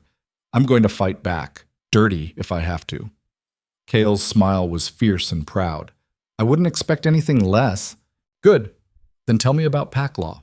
Tell me every rule, every loophole, every precedent, because tomorrow when that council meeting happens, I'm not going to hide behind you. I'm standing beside you, and I'm going to make them accept me or die trying. They could actually kill you, you know. If they vote for exile and you refuse, then they'll have to catch me first. She rounded the desk, straddled his lap, framed his face with her hands. I love you. I choose you. And I'm done letting fear make my decisions. He kissed her, hard and claiming and full of desperate relief. When they broke apart, both breathing hard, his forehead rested against hers. We're going to war tomorrow, he murmured. I know. It's going to be brutal. I know. And we might lose everything. Then we'll lose it together. She smiled against his mouth. But we're not going to lose. Because I've got a plan. A plan? A terrible, probably suicidal plan. But a plan nonetheless. She pulled back, met his eyes. How do you feel about challenging every single council member to ritual combat? Kale stared at her. Then he started laughing. Deep, genuine laughter that shook his whole frame. You're insane. Probably. Is that a yes? That's a tell me more before I commit to this madness. So she told him, laid out the plan that had been forming since Moira's cryptic advice. It was audacious, dangerous, relied on loopholes older than the estate itself, but it might work. By the time she finished, Kyle was grinning like a wolf who'd spotted prey. This could backfire spectacularly. It could. We could both end up dead. Yep, I love it. He stood, lifting her with him, and spun her around. God, Elara, where have you been all my life? Wishing you away, apparently. The joke fell flat. She touched his face. I'm sorry.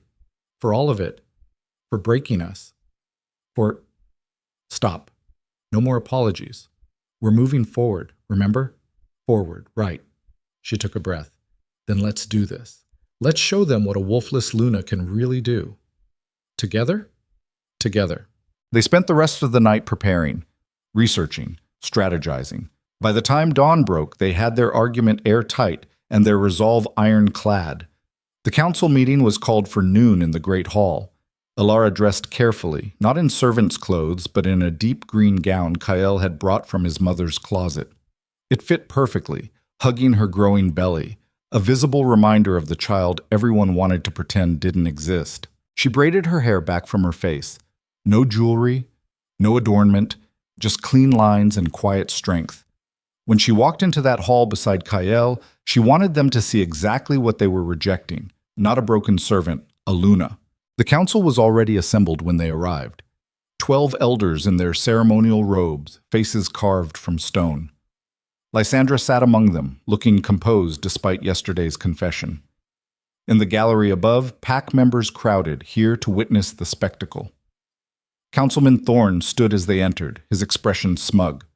Alpha Draven, how good of you to join us. And you've brought her. Her name is Elara, Kyle said coldly. My mate.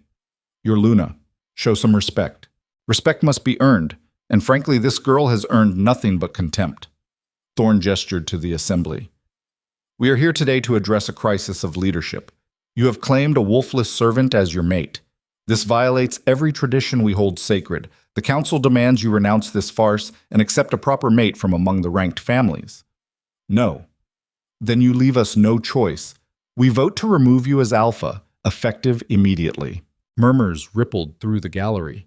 Kyle's hand found Elara's, squeezed once. You can't vote me out without cause. Pack law requires proof of incompetence or betrayal. Your choice of mate is proof enough. You're thinking with your... Thorne glanced at Elara, sneered. Wolf instead of your head. That makes you unfit to lead. Interesting theory. Shall we test it? Kale's voice dropped, dangerous. Pack law also states that any council member may challenge an Alpha's decision through ritual combat. Single combat. Winner takes all. Are you volunteering, Thorne? The councilman went pale. That's not... We don't need violence. No? Then sit down and shut up.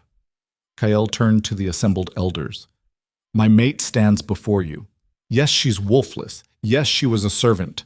But she's also carrying the heir to this pack. My child. Your future Alpha. Do you really want to cast her out? Condemn that child to exile? Think very carefully before you answer. Silence. Then Lysandra rose, her voice cutting through the tension. The child is not the issue, Kael. You could claim it after birth, raise it properly, but keeping this girl as your mate, that's where we draw the line. She looked at Elara with something almost like pity. You seem like a nice girl, but you're a liability. Surely you can see that. What I see, Elara said, her voice carrying to every corner of the hall, is a council of cowards hiding behind tradition because they're terrified of change. Gasps echoed. Thorn's face went purple. How dare you? I dare because I have nothing left to lose. You've already decided I'm worthless. Might as well earn it. Elara stepped forward, pulling free of Kael's hand. You want to talk about tradition? Fine. Let's talk about the old laws, the ones you've conveniently forgotten. What are you babbling about? Ancient pack law, predating the council by 200 years. It states that any pack member, regardless of rank or status, may challenge for position through trial by ordeal. The room went very, very quiet. Councilman Thorn recovered first. That law's been obsolete for generations, but never officially repealed, which means it's still valid. Elara pulled a scroll from her bodice, one they'd found buried in the estate archives at 3 a.m. I have a copy right here, signed by the founding Alpha, witnessed and sealed. Care to dispute it? Lysandra's eyes narrowed. Even if that's true, trial by ordeal requires the challenger to complete 3 impossible tasks. Tasks chosen by the council, tasks designed to break you. Do you really want to risk that? Yes. You could die. Then I'll die fighting, better than living on my knees. The words hung in the air, a gauntlet thrown. Thorn looked at Lysandra. Lysandra looked at the other council members. A silent conversation happened in glances. Finally, Lysandra smiled, cold and sharp. Very well, we accept your challenge. You will complete 3 tasks of our choosing. Succeed, and we will acknowledge you as Luna. Fail, and you leave pack territory immediately. No second chances, no appeals. Agreed. Elara, no. Kael grabbed her arm. This is suicide. They'll design tasks you can't possibly complete. I know, but it's the only way. Either I prove myself or I don't. But at least this way it's on my terms. She turned back to the council. What's the first task? Lysandra's smile widened. 3 days from now, during the full moon, you will join the pack hunt. Keep pace for the entire night, from sunset to sunrise, without shifting. Elara's blood went cold. The pack hunt was brutal even for wolves. A 12-hour endurance run through rough terrain, pushing speed and stamina to their limits. For someone who couldn't shift? Impossible, which was exactly the point. I accept. Wonderful. The second task will be revealed after you complete the first. If you survive it. Lysandra waved a dismissive hand. You may go. Rest. You'll need your strength. Kael pulled Elara from the hall before she could say something that would get her killed on the spot. They made it halfway to his chambers before he spun her around, eyes blazing. What were you thinking? A hunt without shifting? That's a death sentence. It's a chance. Better than nothing.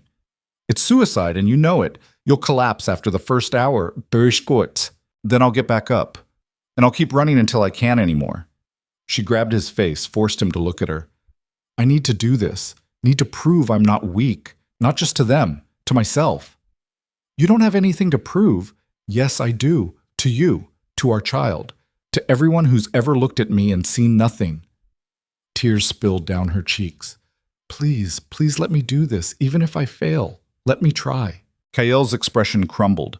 He pulled her against his chest, held her so tight she could barely breathe. If you die out there, I'll follow you. You understand that? I won't survive losing you again. Then I won't die. Simple as that. Nothing about this is simple. No. But it's necessary. She pulled back, wiped her eyes. 3 days. I have 3 days to prepare. Help me. Train me. Make me strong enough to survive this. He stared at her for a long moment, then nodded, jaw set. Okay. We train. Hard, starting now. The next 3 days were hell. Kael pushed her past every limit she thought she had, running until her lungs screamed, climbing until her muscles gave out, building endurance she didn't possess with sheer stubbornness and desperation. The pregnancy made everything harder. She tired faster, needed more rest, fought constant nausea. But she didn't quit. Couldn't. Too much rode on this. On the second day, Dr. Chen pulled her aside. Your heart rate's too high. You need to ease back or you'll harm the baby. I can't ease back. I have 1 day left. And you'll spend it unconscious if you keep this up. The doctor's expression softened. Elara, please. Be reasonable. This task is designed to kill you. Don't let it. I don't have a choice. You always have a choice. Walk away. Take Kyle and leave. Start over somewhere safe. And spend the rest of my life running? No, I'm done running. She pulled her arm free. I appreciate the concern, but I'm doing this, with or without your approval. That night, unable to sleep, she found Mira in the kitchens. You're really going through with it? The younger girl asked. I am. Everyone's betting against you, even the people who like you. I know. I bet on you. Gave the stable master my entire month's wages that you'd finish the hunt. Mira smiled, tentative. So don't die, okay? I need that money. Elara laughed despite everything. I'll do my best. The full moon rose fat and silver on the third night. Elara stood at the edge of the forest with the rest of the pack, dressed in running clothes Kyle had commissioned. Lightweight, flexible, designed to minimize drag. Around her, wolves shifted. The transformation was beautiful and terrible, bones cracking, fur sprouting, humanity giving way to animal. Within minutes, she was surrounded by massive wolves, all watching her with predator eyes. Lysandra's wolf approached, pure white with silver eyes. She shifted back just long enough to speak. Last chance to quit. No one will judge you. Everyone will judge me. That's the point. Elara stretched her aching muscles. I'm ready. Then may the moon have mercy on you, because we won't. Lysandra shifted again, threw back her head and howled. The pack answered, a chorus of voices raised to the moon, and then they ran. Elara ran with them. For the first hour, she kept pace. Adrenaline and determination pushed her forward, kept her legs moving even when they wanted to buckle. The wolves flowed around her like water, effortlessly graceful, barely breathing hard. She was breathing like a bellows after 20 minutes. The second hour, she started falling behind. The pack pulled ahead, disappearing into the darkness. She pushed harder, ignoring the stitch in her side, the burn in her lungs. Kale dropped back, running beside her in wolf form. His presence helped, gave her something to focus on besides the pain. The third hour, she stumbled, caught herself, kept running. The fourth hour, she fell, hit the ground hard, jarring her teeth, tasted blood.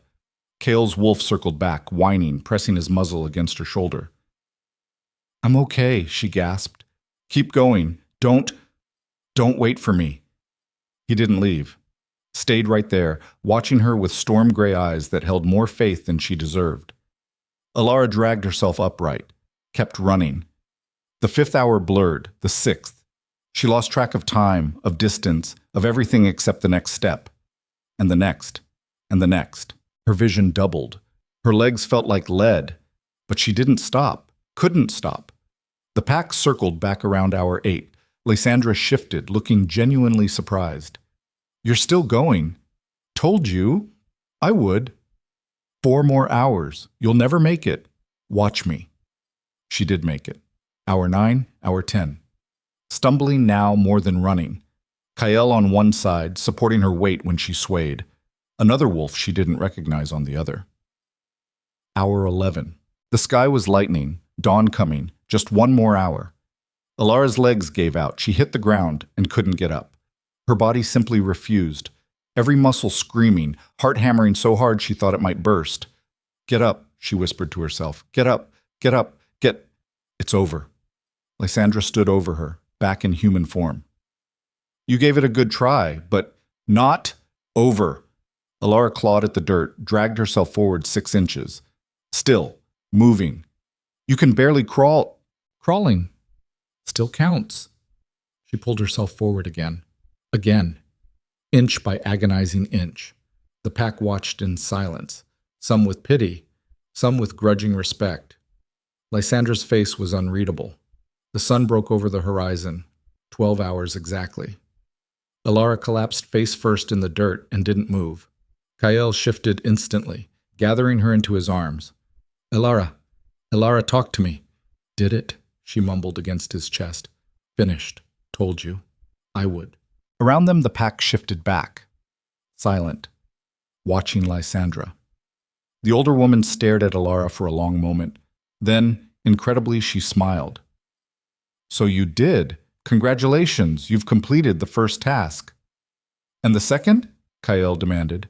Will be revealed when she's recovered. Take her inside. Let her rest. Lysandra's eyes glittered. She'll need her strength, because the next task makes this one look easy. She walked away, leaving them in the pre-dawn light. Elara closed her eyes, feeling Kael's heartbeat beneath her cheek, and let herself believe, just for a moment, that maybe she could actually do this. That maybe she could. Elara woke to darkness and the metallic taste of blood in her mouth. Every muscle in her body screamed. Her legs felt like they'd been shredded and sewn back together wrong. Even breathing hurt, ribs protesting each shallow inhale. She tried to move and couldn't, pinned by exhaustion so profound it felt like drowning. Don't, Kael's voice came from somewhere close. You need to stay still. How long? Her throat was raw, each word scraping. 2 days. You've been unconscious for 2 days. 2 days. The second task. Lysandra had said she'd need her strength, and Elara had wasted 2 precious days sleeping while her body tried to repair damage that might never fully heal. She forced her eyes open. Kael sat beside the bed, looking worse than she felt, dark circles under his eyes, stubble shadowing his jaw, clothes rumpled like he'd slept in them, if he'd slept at all. The baby? The question came out strangled with fear. Fine. Dr. Chen checked, heartbeat strong. Somehow. His hand found hers, squeezed gently. You scared the hell out of me, Elara. Your heart stopped twice on the way back. But I made it, finished the hunt. You nearly died finishing it. Nearly doesn't count. She tried to sit up, failed, tried again. Kael's hand steadied her, propped pillows behind her back. The room tilted, but settled. What's the second task? We don't know yet. Lysandra's being coy, says she'll announce it when you're recovered enough to attempt it. I'm recovered. You can't even sit up without help. I can sit. See? Sitting. The world spun, but she gritted her teeth and stayed upright. Tell her I'm ready. Kael's expression darkened. You need rest. Real rest. Not 2 days of unconsciousness because you pushed your body past its limits. I don't have time for rest. Every day I delay is another day they're planning ways to break me. She swung her legs over the side of the bed. Mistake. Her vision grayed out, and she would have fallen if Kael hadn't caught her. Okay, maybe 1 more day. A week. Minimum. 3 days. Elara, 3 days or I'm walking into that council chamber right now and demanding they tell me the second task. Your choice, Alpha. He stared at her, then laughed, sharp and disbelieving. You're the most stubborn woman I've ever met. You mentioned that. Multiple times. She leaned against him, borrowed his strength until her vision cleared. 3 days? Then we find out what fresh hell your mother's designed for me. Kael's arms tightened around her. I hate this. Hate watching you destroy yourself to prove something to people who'll never appreciate it. I'm not doing it for them. I'm doing it for us. For our child. She pulled back enough to meet his eyes. And maybe a little bit for me. To prove I'm more than what they think I am. You've already proved that. You survived a 12-hour hunt without shifting. Do you know how insane that is? Trained wolves drop out after 8 hours. But you, his voice roughened, you crawled the last mile on your hands and knees because you refused to quit. That's not weakness, Elara. That's the kind of strength most wolves will never possess. The words warmed something cold and frightened in her chest. Then help me get stronger. 3 days. Train me for whatever comes next. I don't even know what's coming next. Neither do I. But I know it'll be worse than the hunt. So prepare me for worse. He studied her face for a long moment, then nodded, resignation and pride warring in his expression. 3 days. But we do this smart. Build your strength back gradually. If you push too hard too fast, you won't survive the next task, regardless of how well you train. Deal. They spent the next 72 hours in careful preparation. Kael worked her through gentle exercises that grew progressively harder, stretches to restore flexibility, short runs to rebuild stamina, strength training to counter the muscle loss from 2 days unconscious. Dr. Chen monitored everything, adjusting the regimen when Elara's heart rate climbed too high or the baby showed signs of distress. On the morning of the third day, Lysandra summoned them to the council chamber. The elders sat in their usual formation, faces impassive, but Elara could read the anticipation there. They expected this task to break her, expected her to fail spectacularly and remove herself from their perfect little hierarchy. She'd rather die. Lysandra stood as they entered, her smile sharp enough to cut. "Elara, how lovely to see you mobile again. We were beginning to worry you'd sleep through the entire ordeal." "I'm here, ready for the second task." "Are you? We'll see." Lysandra gestured to the center of the chamber where something large and dark lay covered by canvas. "Your first task tested endurance. This one tests something more fundamental: courage. Specifically, the courage to face your greatest fear." Dread pooled in Elara's stomach. "What's under the canvas?" "Why don't you look and find out?" Elara approached slowly, hyper-aware of every eye on her. The canvas was rough under her fingers. She grabbed one corner, hesitated, then yanked it free. A cage. 6 feet tall, made of silver-reinforced iron. And inside, a wolf. Massive, easily twice the size of any pack wolf she'd seen. Its fur was matted and dark, eyes gleaming with feral hunger. Foam flecked its muzzle. When it saw her, it lunged against the bars with enough force to make the cage rock. "This," Lysandra said, "is a rogue. Exiled from the Northern Territories for killing his own pack members. Mad with bloodlust. Utterly beyond redemption." Elara's mouth went dry. "What do you want me to do?" "Enter the cage. Survive 10 minutes alone with him. Without weapons. Without help." Lysandra's smile widened. "Simple, really." "That's murder." Kale's voice cut like a whip. "You're asking her to commit suicide." "I'm asking her to prove she's worthy of being Luna. A Luna must be able to defend the pack. How can she do that if she can't defend herself?" Lysandra turned to Elara. "Unless you'd like to concede defeat now, walk away while you still can." The rogue slammed against the bars again, snapping jaws inches from Elara's face. She could smell the wrongness on it, disease and madness and death. 10 minutes alone with that thing would be an eternity. "I accept." "Elara, no." Kale grabbed her arm. "This is insane. Even trained fighters would struggle against a rogue that size. You're pregnant and still recovering from the hunt. I know what I am, and I'm doing this anyway." She met his eyes, willing him to understand. "I have to. If I back down now, I lose everything. Not just the challenge. My credibility, my chance to be your Luna, everything. I don't care about any of that if you're dead. Then don't let me die. Be here. Be my anchor. And if things go bad," she swallowed hard, "if I don't make it out, promise me you'll protect our child. Raise them strong. Teach them they're worth more than what anyone else thinks. Stop talking like you're already gone. Promise me, Kale."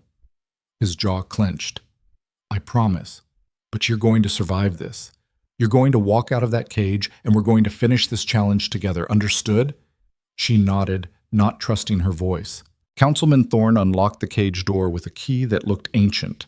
The rogue's eyes tracked the movement, intelligence lurking beneath the madness. It knew what was happening. New, fresh prey was being delivered. 10 minutes, Lysandra said, starting the moment the door closes behind you. Elara stepped forward. Kale's hand caught hers, held tight for one precious second. "I love you," he said. "Come back to me." "I love you too." Then she was inside and the door clanged shut, and the rogue's growl filled the cage like thunder. It circled her slowly, assessing, looking for weakness, for fear. Elara forced herself to stand still, to meet its eyes without flinching. Predators responded to fear, to running. If she showed either, she was dead. 9 minutes, 30 seconds, Thorne called from outside. The rogue lunged. Elara dove sideways, hitting the cage floor hard enough to knock the wind from her lungs. Claws raked the space where she'd been standing. She scrambled backward, putting the cage's center pole between her and the wolf. It stalked around the pole, saliva dripping from its jaws, testing her, playing. "You're bigger than me," Elara said quietly, surprised her voice worked. Stronger, faster, but I'm smarter, and I'm fighting for more than you are. The rogue didn't care about her speech. It lunged again, faster this time. Elara barely avoided the snapping jaws, felt teeth graze her shoulder, blood bloomed hot and wet. First blood. The wolf's eyes gleamed with satisfaction. 8 minutes. 8 minutes. An eternity. Elara's shoulder throbbed. She couldn't keep dodging forever. The cage was too small, the rogue too fast. She needed a strategy. Needed the pole. The center pole was solid iron anchored to the cage floor and ceiling. If she could use it as a weapon somehow, or a shield. The rogue charged. Elara grabbed the pole, swung herself around it in a tight circle. The wolf's momentum carried it past her, slamming into the bars with a yelp. Not hurt, just surprised. Good. Surprise was good. She kept the pole between them, circling, watching. The rogue shook its head, refocused, more wary now, realizing its prey had tricks. 7 minutes. Her shoulder was bleeding freely now, soaking her shirt. The blood loss would weaken her, make her slower, clumsier. She needed to end this fast, or the rogue feinted left, darted right. Elara fell for it, moved the wrong direction. Jaws closed on her forearm, crushing down. She screamed, agony white-hot and blinding. Bones ground together. The wolf shook its head, trying to rip her arm off. She did the only thing she could think of, jammed her free hand into its eye socket. The rogue released her with a howl, backing away, shaking its head violently. Elara clutched her mangled arm to her chest. Blood everywhere, bone visible through torn flesh. 6 minutes! She was going to die here. The realization settled cold and certain in her gut. She'd lost too much blood, taken too much damage. Even if she survived the next 6 minutes, infection would kill her within days. But she could make those 6 minutes count. The rogue charged again, maddened by pain and bloodlust. Elara didn't dodge. She braced herself against the pole, and when the wolf hit her, she grabbed fistfuls of fur and held on. It thrashed, trying to shake her off. She wrapped her legs around its torso, locked her ankles, squeezed with everything she had left. The wolf's ribs creaked under the pressure. It slammed her against the cage bars. Once. Twice. Her vision exploded in stars, but she didn't let go. Couldn't. If she released now, it would tear her throat out in seconds. 5 minutes! She squeezed harder. The rogue's breathing turned ragged, labored. Good. She was cutting off its air, crushing its lungs, just had to hold on a little longer. It bit her leg, tore a chunk of muscle from her calf. She screamed but maintained her grip, even as blood poured down her leg, pooling on the cage floor. 4 minutes. Everything hurt. Her shoulder, her arm, her leg. The baby kicked frantically, distressed by her spiking heart rate. She was dying, taking her child with her, all for pride. For the chance to prove herself to people who would never... No, not for them. For Kael. For the future they deserved. She squeezed harder. The rogue's movements turned sluggish, oxygen deprivation. It was working. Just a little more. 3 minutes! The wolf went limp. Either unconscious or dead, Elara couldn't tell and didn't care. She released it, collapsed to the cage floor beside its body. Blood pooled around her. Too much blood. 2 minutes! Footsteps. Voices. Someone yelling. The cage door flew open and Kael was there, gathering her into his arms, pressing his hand to her mangled arm. Get Dr. Chen! Now! His voice cracked. Stay with me, Elara. Stay with me. You did it. You survived. Just hold on. Did I? 10 minutes? 7. You lasted 7 minutes and killed a rogue with your bare hands. You're the most terrifying woman I've ever met, and I love you so much, and you're not allowed to die. Do you hear me? You're not allowed... Baby, she gasped. Is the baby... Dr. Chen appeared, pressing a stethoscope to Elara's stomach. Seconds ticked by. Hours. Eternity. Heartbeats there. Faint, but there. Relief crashed through Elara so hard she nearly passed out. Good. That's... good. Then the pain hit, really hit, and she did pass out, darkness swallowing her whole. She woke to clean sheets and bandages and the smell of antiseptic. Her arm was splinted, wrapped in gauze stained with yellow-green poultice. Her leg likewise. Her shoulder ached with a deep, bone-level pain that suggested stitches. lots of stitches. But she was alive. Welcome back. Lysandra sat in a chair by the window, backlit by afternoon sun. She looked tired, almost human. Where's Kyle? Elara's voice came out hoarse. Dealing with the council. They're demanding an emergency session to discuss what happened. Apparently watching you nearly die in a cage wasn't enough entertainment for 1 week. Lysandra stood, moved closer. You killed that rogue. Strangled it with your bare hands and your legs. Dr. Chen said no one's ever survived a rogue attack using that method. It's not even in the training manuals. Desperation makes you creative. Indeed, Lysandra studied her. I underestimated you. I'll admit that freely. I thought the hunt would break you. When it didn't, I thought the rogue would finish the job. But you're still here, still fighting. Is there a point to this conversation, or are you just here to gloat? No gloating, just curiosity. Why? Why keep fighting when everyone stacked the deck against you? You could have left, taken Marcus's offer, lived a comfortable life away from all this. Elara met her eyes. Because I love your son, and I'm tired of running from people who think I'm not good enough. You realize you'll never truly be accepted? Even if you complete all 3 tasks, the pack will always see you as lesser, wolfless, weak. Then I'll change their minds, or I'll die trying. Either way, I'm done caring what they think. Lysandra's expression shifted. Something almost like respect flickered there. The 3rd task will be announced tomorrow, after you've recovered. And Elara? This one will make the first 2 look like child's play. Can't wait. The older woman left without another word. Elara lay in the silence, cataloging damage. Her body was ruined, scarred. She'd probably never run without limping, never lift anything heavy without her arm screaming. But she was alive. Her baby was alive. And she'd proven she could survive things that should have killed her. The door opened again. Kyle this time, looking haggard and furious and so relieved she could taste it. You're awake. He crossed to the bed in 3 strides, gathered her carefully into his arms. Don't ever do that to me again. Don't ever. His voice broke. I watched you die in that cage, Elara. Watched you bleed out and thought I'd lost you and our child and everything that matters, and I can't do that again. I'm sorry. She held him as tight as her injuries allowed. I'm sorry, but I had to. You know I had to. I know, doesn't make it easier. He pulled back, framed her face with shaking hands. The council's calling for your disqualification, saying you didn't last the full 10 minutes, so you failed the task. Elara's stomach dropped. What? Thorne's leading the charge. He's arguing that killing the rogue doesn't count as surviving with it, that you were supposed to endure 10 minutes, not end the fight early. That's insane. I survived. The task was to prove I could defend myself, and I did. I know, but they're twisting the rules, trying to find any excuse to disqualify you.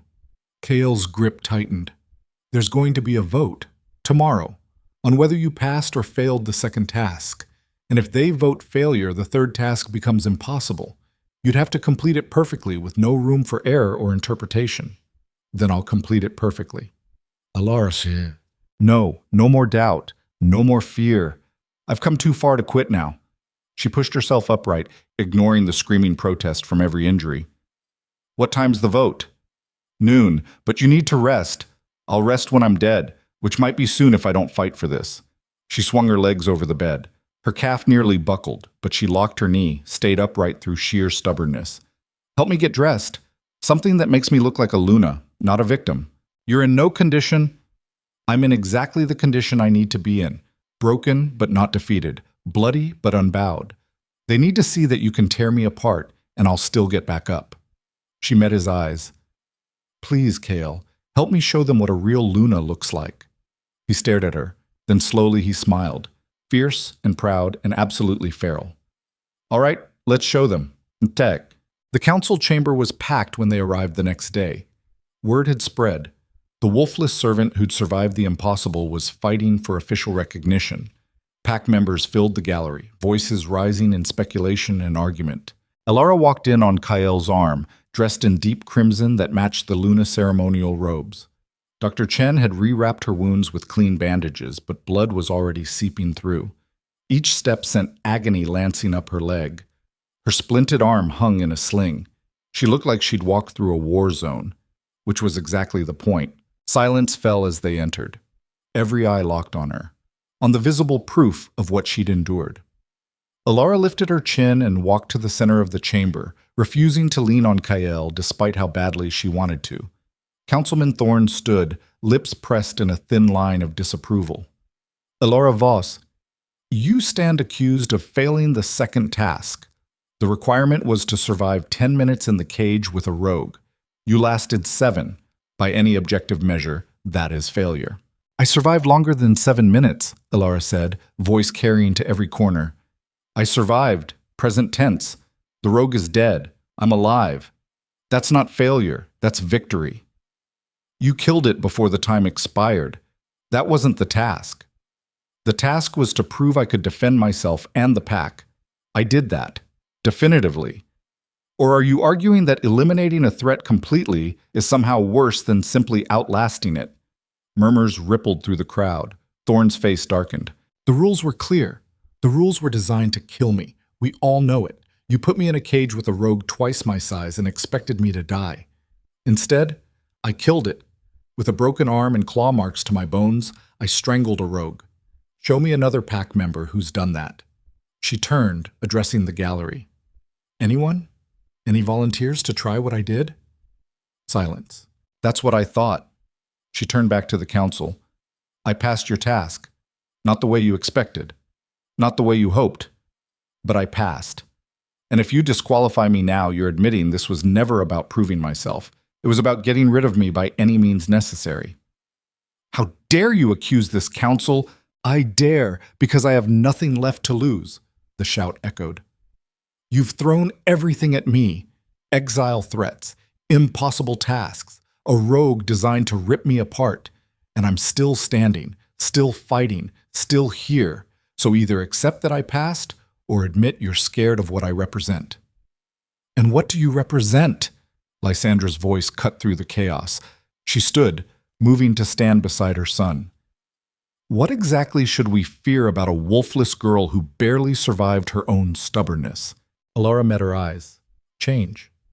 I represent the idea that strength isn't just about shifting, that worth isn't determined by bloodline, that maybe, just maybe, your precious traditions are outdated and cruel and need to die so something better can take their place. The chamber erupted. Shouts, arguments, some supporting, most condemning. Thorne called for order, but no one listened, until Kael's voice cut through like a blade. Enough! The room went silent. He moved to stand beside Elara, radiating alpha authority. My mate has completed 2 impossible tasks. She survived a 12-hour hunt without shifting. She killed a rogue with her bare hands while pregnant and injured. If that's not enough to prove her worth to this pack, then frankly, this pack isn't worthy of her. He turned to Lysandra. Call the vote, Mother. Now. And let's end this charade. Lysandra's expression was unreadable. Very well. All in favor of Elara Voss having passed the second task. Hands rose slowly. 6 of 12 council members. Exactly half. All opposed? 6 more hands. A tie. In the event of a tie, Lysandra said, the deciding vote falls to the Alpha's family representative. That would be me. She looked at Elara, at Kael, at the blood seeping through bandages and the stubborn set of Elara's jaw. The moment stretched, eternal, suffocating. Then Lysandra raised her hand. I vote in favor. Elara Voss has passed the second task. The chamber exploded again, but Elara barely heard it. She was staring at Lysandra, trying to understand. The woman who'd poisoned her own son, who'd orchestrated every obstacle, who'd done everything in her power to remove Elara from the pack. That woman had just voted in her favor. Why? Elara asked when the noise died down. Lysandra's smile was complicated. Because you're right. Change is necessary. And you've proven you're strong enough to survive it. Whether I like you or not is irrelevant. You've earned your place here through blood and pain and sheer impossible stubbornness. I can respect that, even if I can't love it. What's the third task? Yes, the final task. Lysandra's expression turned serious. It will be revealed at the next full moon, 3 weeks from now. You'll have that time to recover and prepare, because unlike the first 2 tasks, This one requires not just your strength, but your wisdom, your compassion, your ability to lead. What does that mean? It means the third task will determine not whether you can survive, but whether you can truly be Luna. Whether you can make the impossible choices that leadership demands. Whether you can sacrifice everything for the pack's good. Lysandra moved closer, voice dropping. And Elara? If you fail this one, it won't just cost you the title, it'll cost you everything. Kael's hand found Elara's, squeezed hard. 3 weeks, Elara said. I'll be ready. We'll see. The council adjourned. Pack members filed out, voices raised in speculation. Elara stood in the emptying chamber, her injuries throbbing, her mind racing. 2 tasks down, 1 to go. And from the look in Lysandra's eyes, the final task would break her in ways claws and exhaustion never could. Kael pulled her close, careful of her wounds. Whatever it is, we face it together. Together, she agreed. But as they left the chamber, Elara couldn't shake the feeling that together might not be enough. That the third task would require her to stand alone in ways she'd never imagined. That Lysandra's vote hadn't been mercy, it had been strategy. 3 weeks to the full moon. 3 weeks to prepare for a task designed not to kill her body, but to. The 3 weeks passed like a fever dream, slow and distorted, each day bleeding into the next. Elara's body healed in increments, scars forming over the worst of the damage. The gash on her shoulder sealed into a raised pink line. Her arm regained mobility, though it ached in cold weather and probably always would. The chunk torn from her calf left her with a permanent limp, subtle but there. She wore each scar like armor. Dr. Chen monitored the pregnancy obsessively, waiting for complications that never came. Against all odds, the baby thrived, growing stronger while Elara's body knitted itself back together. A fighter, Dr. Chen said, just like its mother. Kael trained her differently now. Not physical conditioning, her body couldn't take that yet.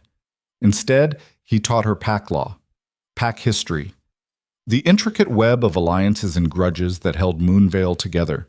He was preparing her to lead, not just survive.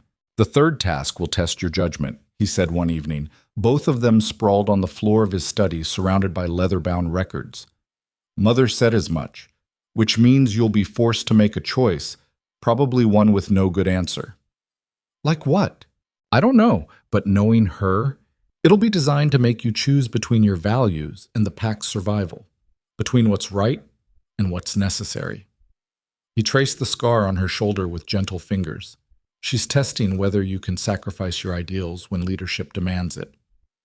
Elara caught his hand, held it against her heart. What if I can't? What if I choose wrong? Then we deal with the consequences, together. He leaned in, kissed her softly. But I don't think you'll choose wrong. You've got better instincts than you give yourself credit for. I killed a rogue by strangling it. Not sure that demonstrates good judgment. It demonstrates the ability to do what's necessary to survive. That's the essence of leadership right there. The baby kicked hard between them. Kael's hand moved to Elara's swelling belly, his expression softening in ways that made her chest ache. 4 months now, he murmured. Halfway there. If I survive the next task, you'll survive, and then we'll officially mate bond in front of the entire pack. I'll bite you again, properly this time, and everyone will see what I already know, that you're mine and I'm yours, and nothing will ever change that. Even if the third task breaks me, especially then. Broken things can be beautiful, Elara. You've taught me that. She wanted to believe him, wanted to trust that love would be enough, but she'd lived too long in this world to think anything was guaranteed. The full moon rose on the 21st day, fat and silver and merciless. Elara dressed in the crimson ceremonial robes Kael had commissioned. Real Luna robes this time, not borrowed ones. They fit perfectly, tailored to accommodate her belly, flowing around her scars like they were meant to be displayed.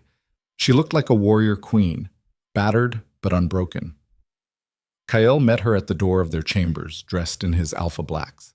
His eyes traced over her slowly, hungrily.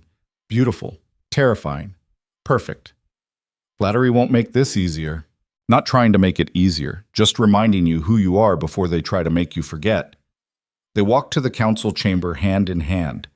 The corridors were empty, Everyone already assembled, waiting for the final spectacle.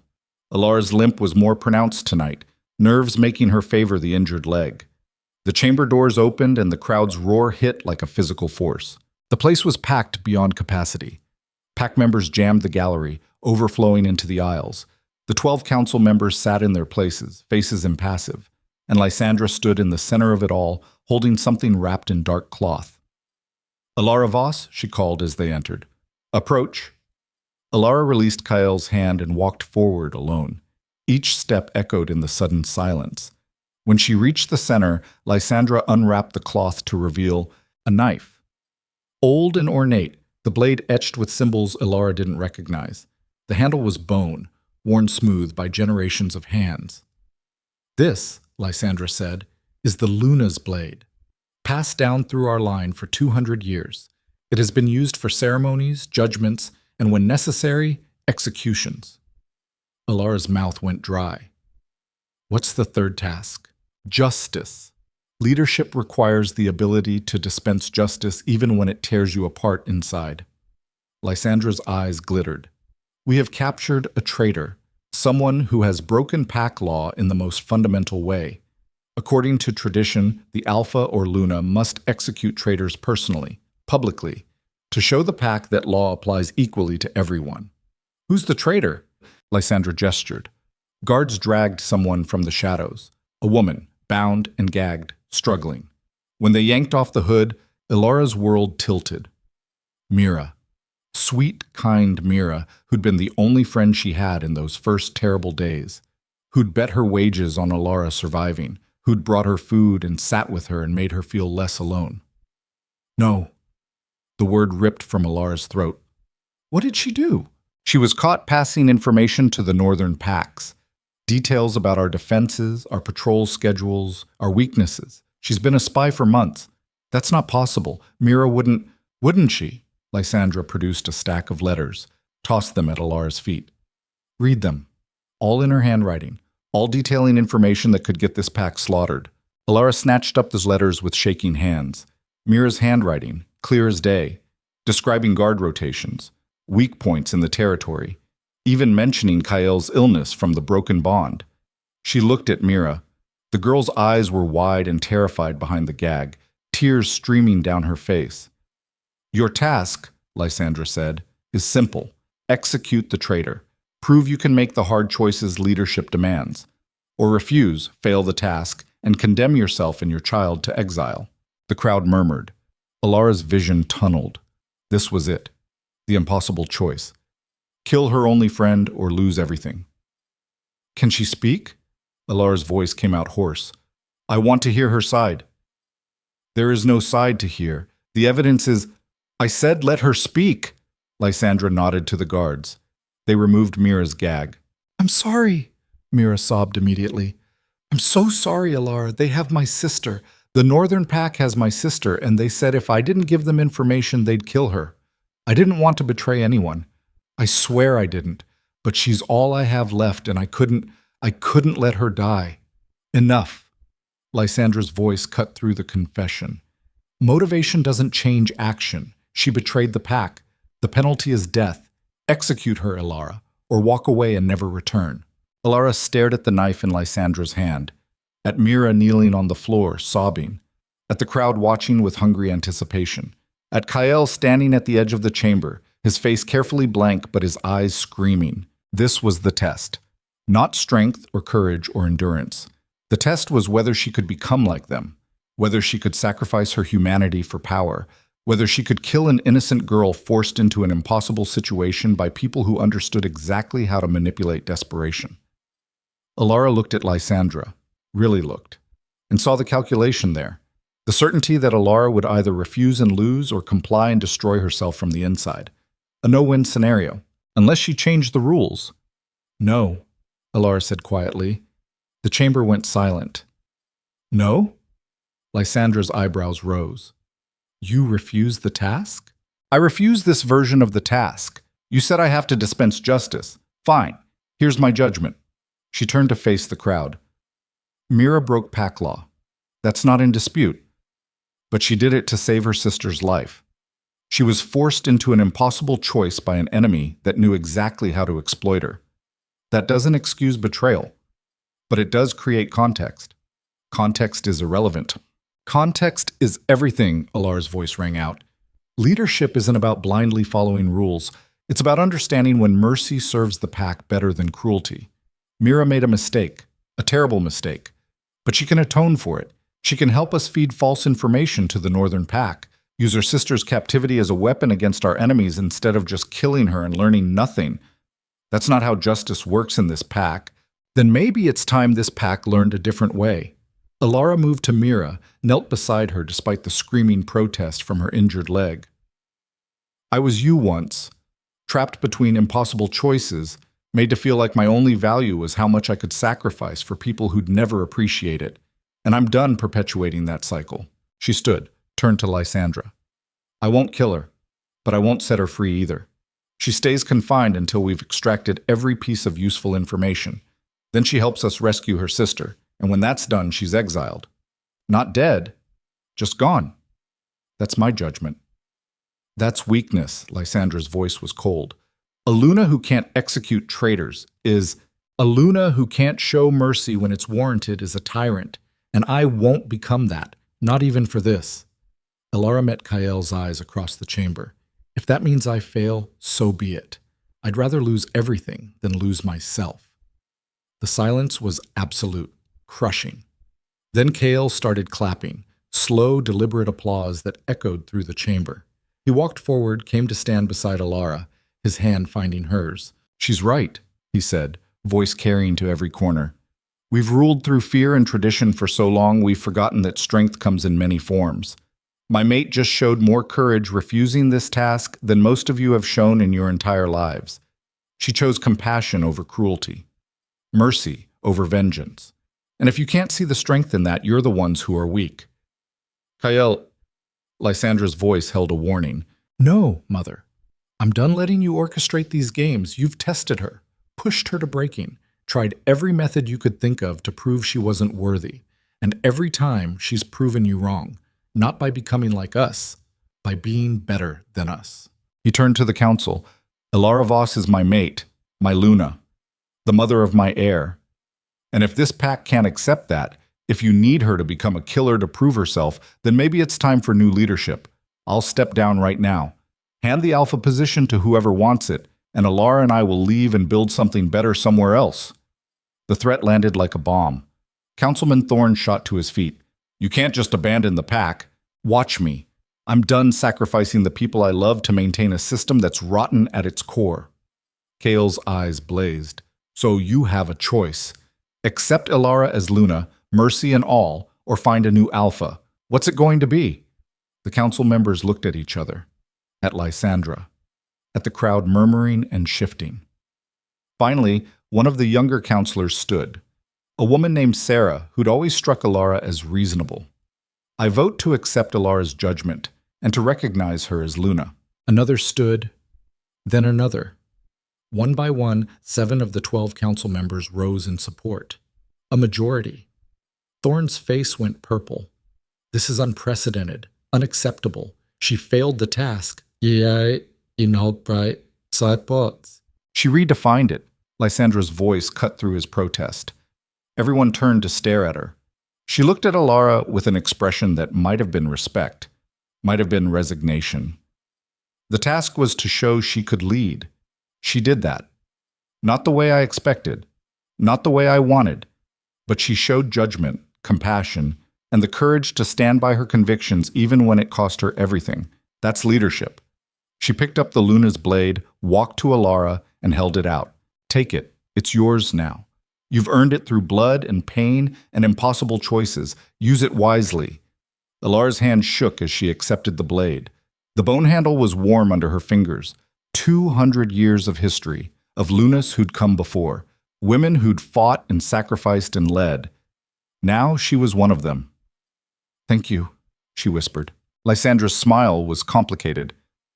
Don't thank me yet. Being Luna is harder than any task I could have designed. You'll make enemies, face impossible decisions, question yourself daily, and through it all you'll have to stay strong. For the pack, for your mate. for your child. I know.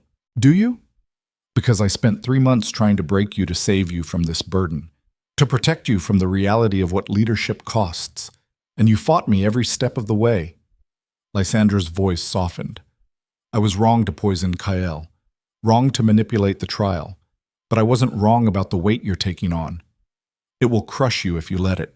Then I won't let it. Elara straightened her spine. I'll carry it, the same way I carried 12 hours of running without a wolf, the same way I survived a rogue trying to tear me apart. One day at a time, one choice at a time. And when it gets too heavy, I'll lean on Kael, on the people who believe in me. I won't do this alone. Good. That's the first sign of wisdom. Lysandra stepped back, addressed the crowd. Let it be known, Elara Voss has completed the trial of 3 tasks. She is recognized as Luna of Moonvale Pack. Anyone who challenges this will answer to me personally. The chamber erupted in applause. Not universal, some faces remained hard and disapproving. But enough. Enough voices raised in acceptance that the opposition couldn't drown them out. Kael pulled Elara into his arms, careful of her belly, and kissed her like he was drowning and she was air. When they broke apart, both were crying. You did it, he murmured against her hair. You incredible, stubborn, perfect woman. You actually did it. We did it. Together.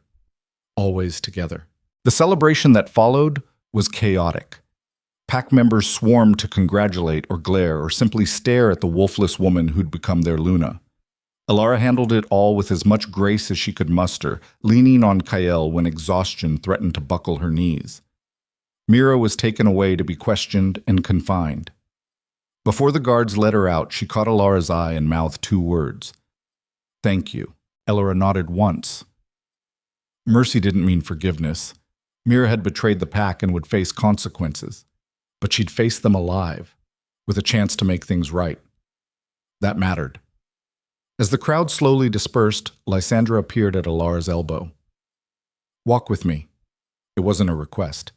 Kael started to follow, but Lysandra waved him off. Alone, please. They walked through the gardens in silence, moonlight painting everything silver. Elara's limp was pronounced now, 3 weeks of healing not enough to erase the damage. Lysandra noticed, slowed her pace without comment. Finally she spoke. I owe you an apology. Elara nearly stumbled. What? An apology. For the poison. For manipulating your trial. For trying to force you out instead of giving you a fair chance. Lysandra stopped beneath a rose arbor, her face shadowed. I thought I was protecting Kael, protecting the pack, but I was really just protecting my own vision of what strength should look like. And that was wrong. Why tell me this now? Because you showed me something tonight, showed all of us. That strength isn't just about enduring pain or dispensing violence. It's about knowing when to show mercy, when to choose compassion over tradition. I've led this pack for 30 years, and I never learned that lesson. You learned it in 3 months. Elara studied the older woman's face, saw genuine regret there, and something else. Exhaustion. The weight of decades of impossible choices. You did what you thought was right, Elara said quietly. I can't say I agree with your methods, but I understand the impulse. Wanting to protect the people you love, even from themselves. That's more grace than I deserve. Maybe. But if I'm going to lead, I need to practice what I preach. Mercy, compassion, second chances. She touched her belly, felt the baby kick. This child is going to grow up in a world I'm helping shape. I want it to be a world where mistakes don't define you, where you're valued for who you are, not what you can do, where wolfless doesn't mean worthless. Lysandra's eyes shimmered. You're going to be a better Luna than I ever was. I'm going to be a different Luna. That's all I can promise. They stood in the garden for a while longer, 2 women who'd been enemies finding something like understanding. It wasn't friendship, probably never would be, but it was a start. When they returned to the estate, Kael was waiting. He looked between them, reading the shift in energy, and smiled. Everything okay? Better than okay, Elara said. We're going to be fine. All of us. That night, Kael carried out the official mating ceremony in front of the gathered pack. The bite was clean and precise, his canine sinking into the junction of her neck and shoulder where the old mark had faded. Pain bloomed hot and bright. But this time it didn't shatter. This time the bond clicked into place like it had always been meant to, flooding her with warmth and connection and the absolute certainty that she was home. She bit him back, tasting his blood, marking him as thoroughly as he'd marked her. The crowd roared approval. The bond sang between them, alive and unbreakable, and finally complete. When it was done, they stood before the pack as Alpha and Luna. Kale's hand covered hers where it rested on her swollen belly. Their child, their impossible, miraculous child, kicked hard enough that the pack could see the movement through her robes. "This is my mate," Kale announced, voice carrying across the assembled wolves. "My Luna, the mother of your future Alpha. Anyone who harms her answers to me. Anyone who questions her authority questions mine. We lead together now, as equals, as partners, as it should have been from the start." The pack howled acceptance. The sound echoed across the territory, carrying to the borders and beyond. A declaration, a warning, a promise. Elara Voss was Luna, and nothing would ever be the same. The months that followed were far from easy. Elara faced resistance from traditionalists who couldn't accept a wolfless Luna. She made mistakes, misjudged situations, struggled to balance mercy with strength. But she learned, adapted, grew into the role with Kyle at her side and a growing number of supporters at her back. Mira's information helped them rescue her sister and dismantle the Northern Pack's spy network. True to her word, Elara exiled both girls rather than executing them. The decision was controversial, but it sent a message. This pack valued life, even when life was complicated. Dr. Chen monitored the pregnancy obsessively. Elara's body had taken tremendous abuse, and there were concerns about premature labor, complications. 1,000 ways this could go wrong. But the baby was a fighter, just like its mother. At 7 months, Elara's water broke in the middle of a council meeting. The birth was brutal.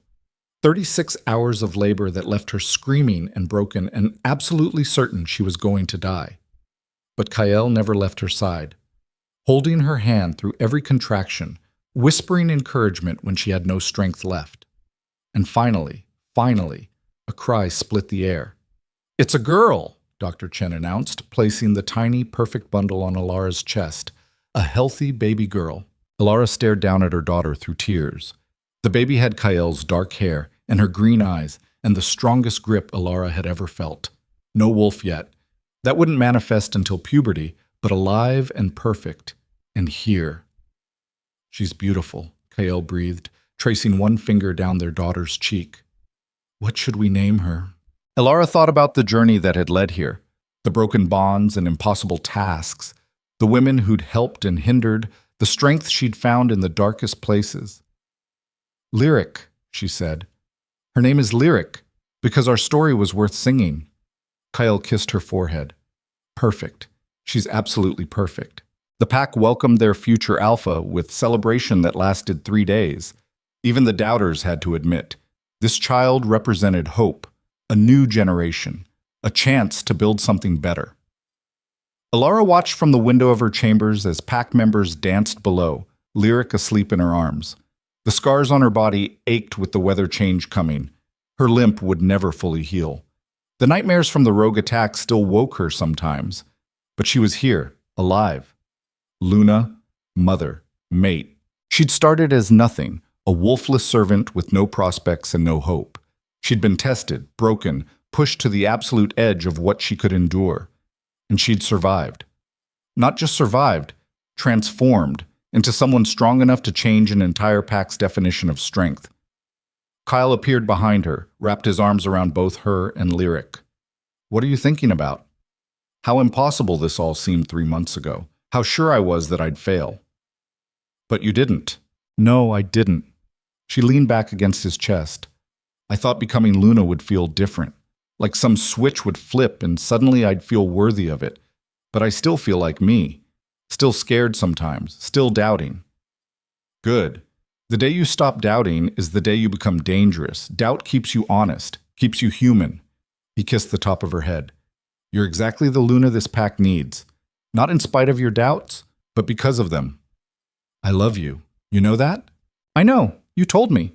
After strangling a rogue and nearly dying. Very romantic." She laughed despite herself. "I'm not good at romantic." "You're good at what matters. fighting for the people you love, standing up when everyone expects you to fall, showing mercy when vengeance would be easier. That's better than romantic. That's revolutionary. Below, the celebration continued. Above, stars wheeled through an endless sky. And in that moment, holding her daughter while her mate held them both, Elara felt something she'd never felt before. Peace. Not the absence of struggle. There would always be struggle, but the certainty that she could handle it, that she was enough, that her worth wasn't measured by what she lacked but by what she'd overcome. The wolfless Luna, the servant who became a leader, the woman who changed everything by refusing to change herself. It was a story worth singing indeed. And as lyrics stirred and opened eyes that would one day command this pack, Elara whispered a promise. You'll grow up knowing you're worthy. Not because of what you can do or who your parents are, but because you exist, because you matter. And if anyone ever tries to make you feel small, remember, your mother started with nothing and ended with everything. The same strength runs in your veins. Use it well. Kale's arms tightened around them both. She will. We'll make sure of it. Together? Always together. The celebration continued late into the night. The pack howled to the moon, voices raised in joy and acceptance. And somewhere in those howls, Elara heard her own story echoing back. The girl who wished herself away and found herself instead. The woman who survived the impossible and became legendary. The Luna who proved that strength comes in forms tradition never imagined. Her scars ached. Her daughter slept. Her mate held her close. And Elara Voss, wolfless, broken, perfect, smiled into the darkness and knew she'd finally found her place. Not by becoming what they wanted, by refusing to be anything but herself. And sometimes, that was the greatest strength of all.